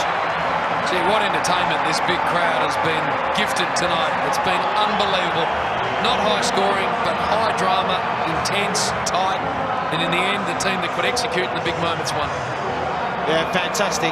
Absolutely sensational game, full of entertainment. I think the thing for tonight was the skills of the bowlers tonight. There was glimpses of batting, but it was the bowlers that showed that no matter what form of the game, take wickets, you can win the game. And that's what happened tonight. Sean Tate, 3 for 13 off the 4, struck the blow. Wickets to the spinners. But it was just the bowlers dominating tonight on a good pitch. Yeah, I think it's what we've seen all summer. A bit more pace and bounce in some of these pitches have led to slightly slower scores, but I think excellent cricket. It really has brought the bowler back into the equation right throughout the one-day series and now in this 2020 match. And let's not forget, boys, we also saw tonight the fastest ball ever seen in a game of cricket in Australia. Over 100 miles an hour from Sean Tate. And there'll be people leaving this ground who won't believe what they've seen from that man alone. Terrific performance from the Australians, and let's not forget that Pakistan, for an enormous amount of this game, played really well also. Well, Sean Tate, almost given a lifeline really with selection in this team, has enjoyed the moment, and so he should. Gave Australia a chance. Is that this Merv Hughes, the Australian selector in the crowd, saying, well bowled, Tatey? Have a look at that. Big Hilly. He's bowled extremely well, and he's set the tone. And when you've only shot 127 on the board, you need your opening big quick to come out and set the tone, and he did that. That first over was superb, and we heard Brad Haddon say that was just the fastest he's ever kept to. It was amazing over, and they knew they were in for it. Cameron Akmal came out and smacked 64 off 33. Wonderful innings, but from there it was all Australia. Yeah, he felt and scored 98. Before he went, we were just about thinking that this game could finish in about the 17th over, but as is the case with all forms of the game, particularly this really short form, one wicket, that's all it needs. One ball makes a huge difference.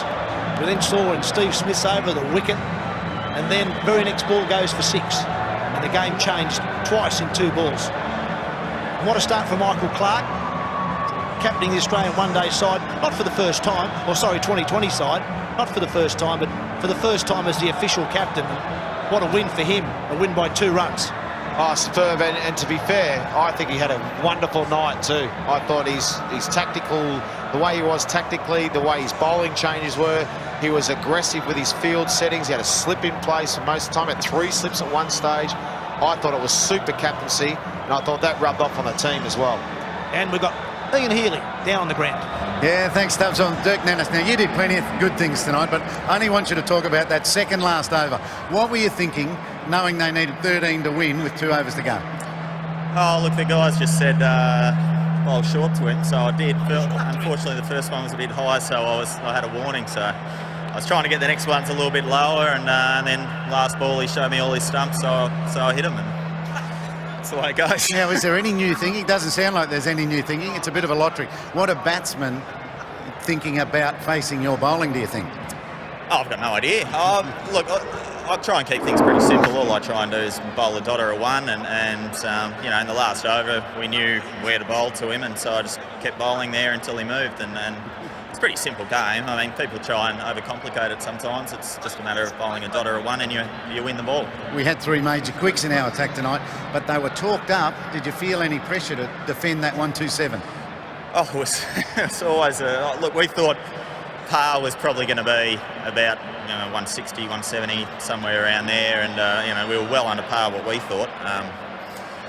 And we came out there, and geez, it was good to watch Tatey fly them in. I've never seen anything that quick before, and that was pretty amazing to watch. Well, welcome back into this Australian side, mate. Fair venue to start. Oh, fantastic, isn't it? And the crowd was fantastic tonight, and I couldn't hear a thing out here, and it was good fun. Great to be involved. Yeah. Congratulations. I hope we see many more of you. Thanks, yes. Now we've got Michael Slater somewhere else down here with our leggy. Yeah, good on your heels. On debut today, Steve Smith. Did it? Was it what you thought it was going to be? Yeah, absolutely. It's an amazing atmosphere out here. All the crowds come out and they've been amazing, and the boys put in a good show in the end. I forget what sort of atmosphere it is, just standing on the sideline. What was it like out in the middle for a 20-year-old coming through? It's a big experience. Yeah, it was pretty amazing. The crowd was really loud and you couldn't really hear too much when Pep was trying to put you in position. So he was just whistling and trying to put you, waving his hands around, that sort of thing. So no, it was an amazing atmosphere and the boys did a really good job. You've got to tell me, the first couple of deliveries tonight, how did they come out? Yeah, they weren't too bad. I dragged a couple down and they got a few away, but I came back all right and got a few wickets in the end, which was pretty important. And 2 vital wickets, Alarm and then Rana at the end there?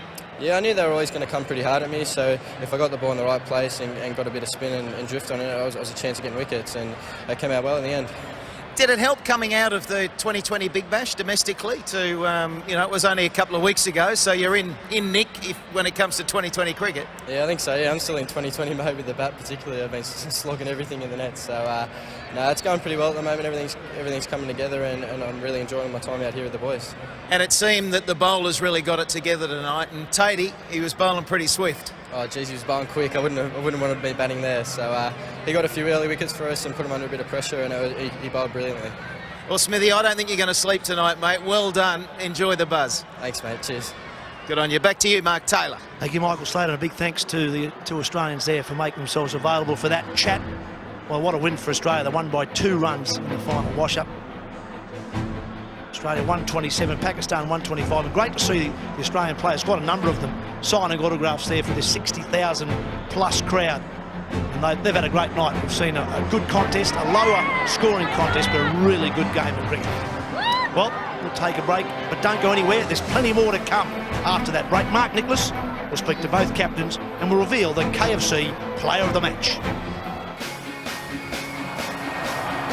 By just 2 runs, Australia pulling off a fantastic victory at the Melbourne Cricket Ground this evening. The hero of the hour. Sean Tate figures of 3 for 13 from his 4 overs, bowled at searing pace, and they love him here at the G. Ladies and gentlemen, good evening. First, Jason Marker is here, Chief Marketing Officer of KFC. It's his duty to present the award for the Player of the Match, and you won't be surprised to hear that for those figures of 3 for 13 in his 4 overs, he bowled a cricket ball tonight at 161 kilometres per hour. Sean Tate.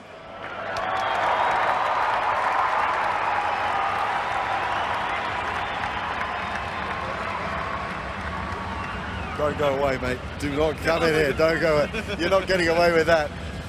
Does it come out of the hand better at that speed? Does it feel dead right? What's the secret? I'm not sure. It's one of those things on the night. If everything feels good and the timing's right, it comes out all right. So, yeah, that's all I can talk about, really. Do you know that's the fastest ball ever recorded in Australia? No, I didn't know that.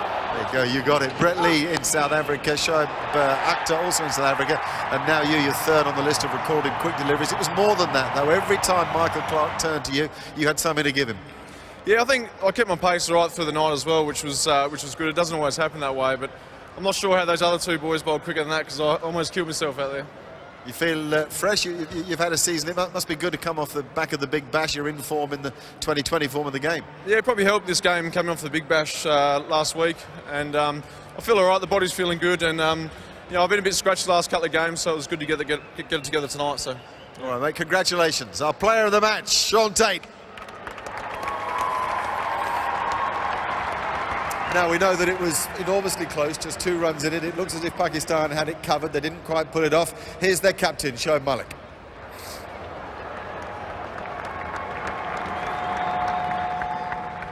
Shoaib, so near, so far? Well, first of all, I would like to thank all the sponsors and the cricket of Australia. They give us nice hospitality, and we had fun here.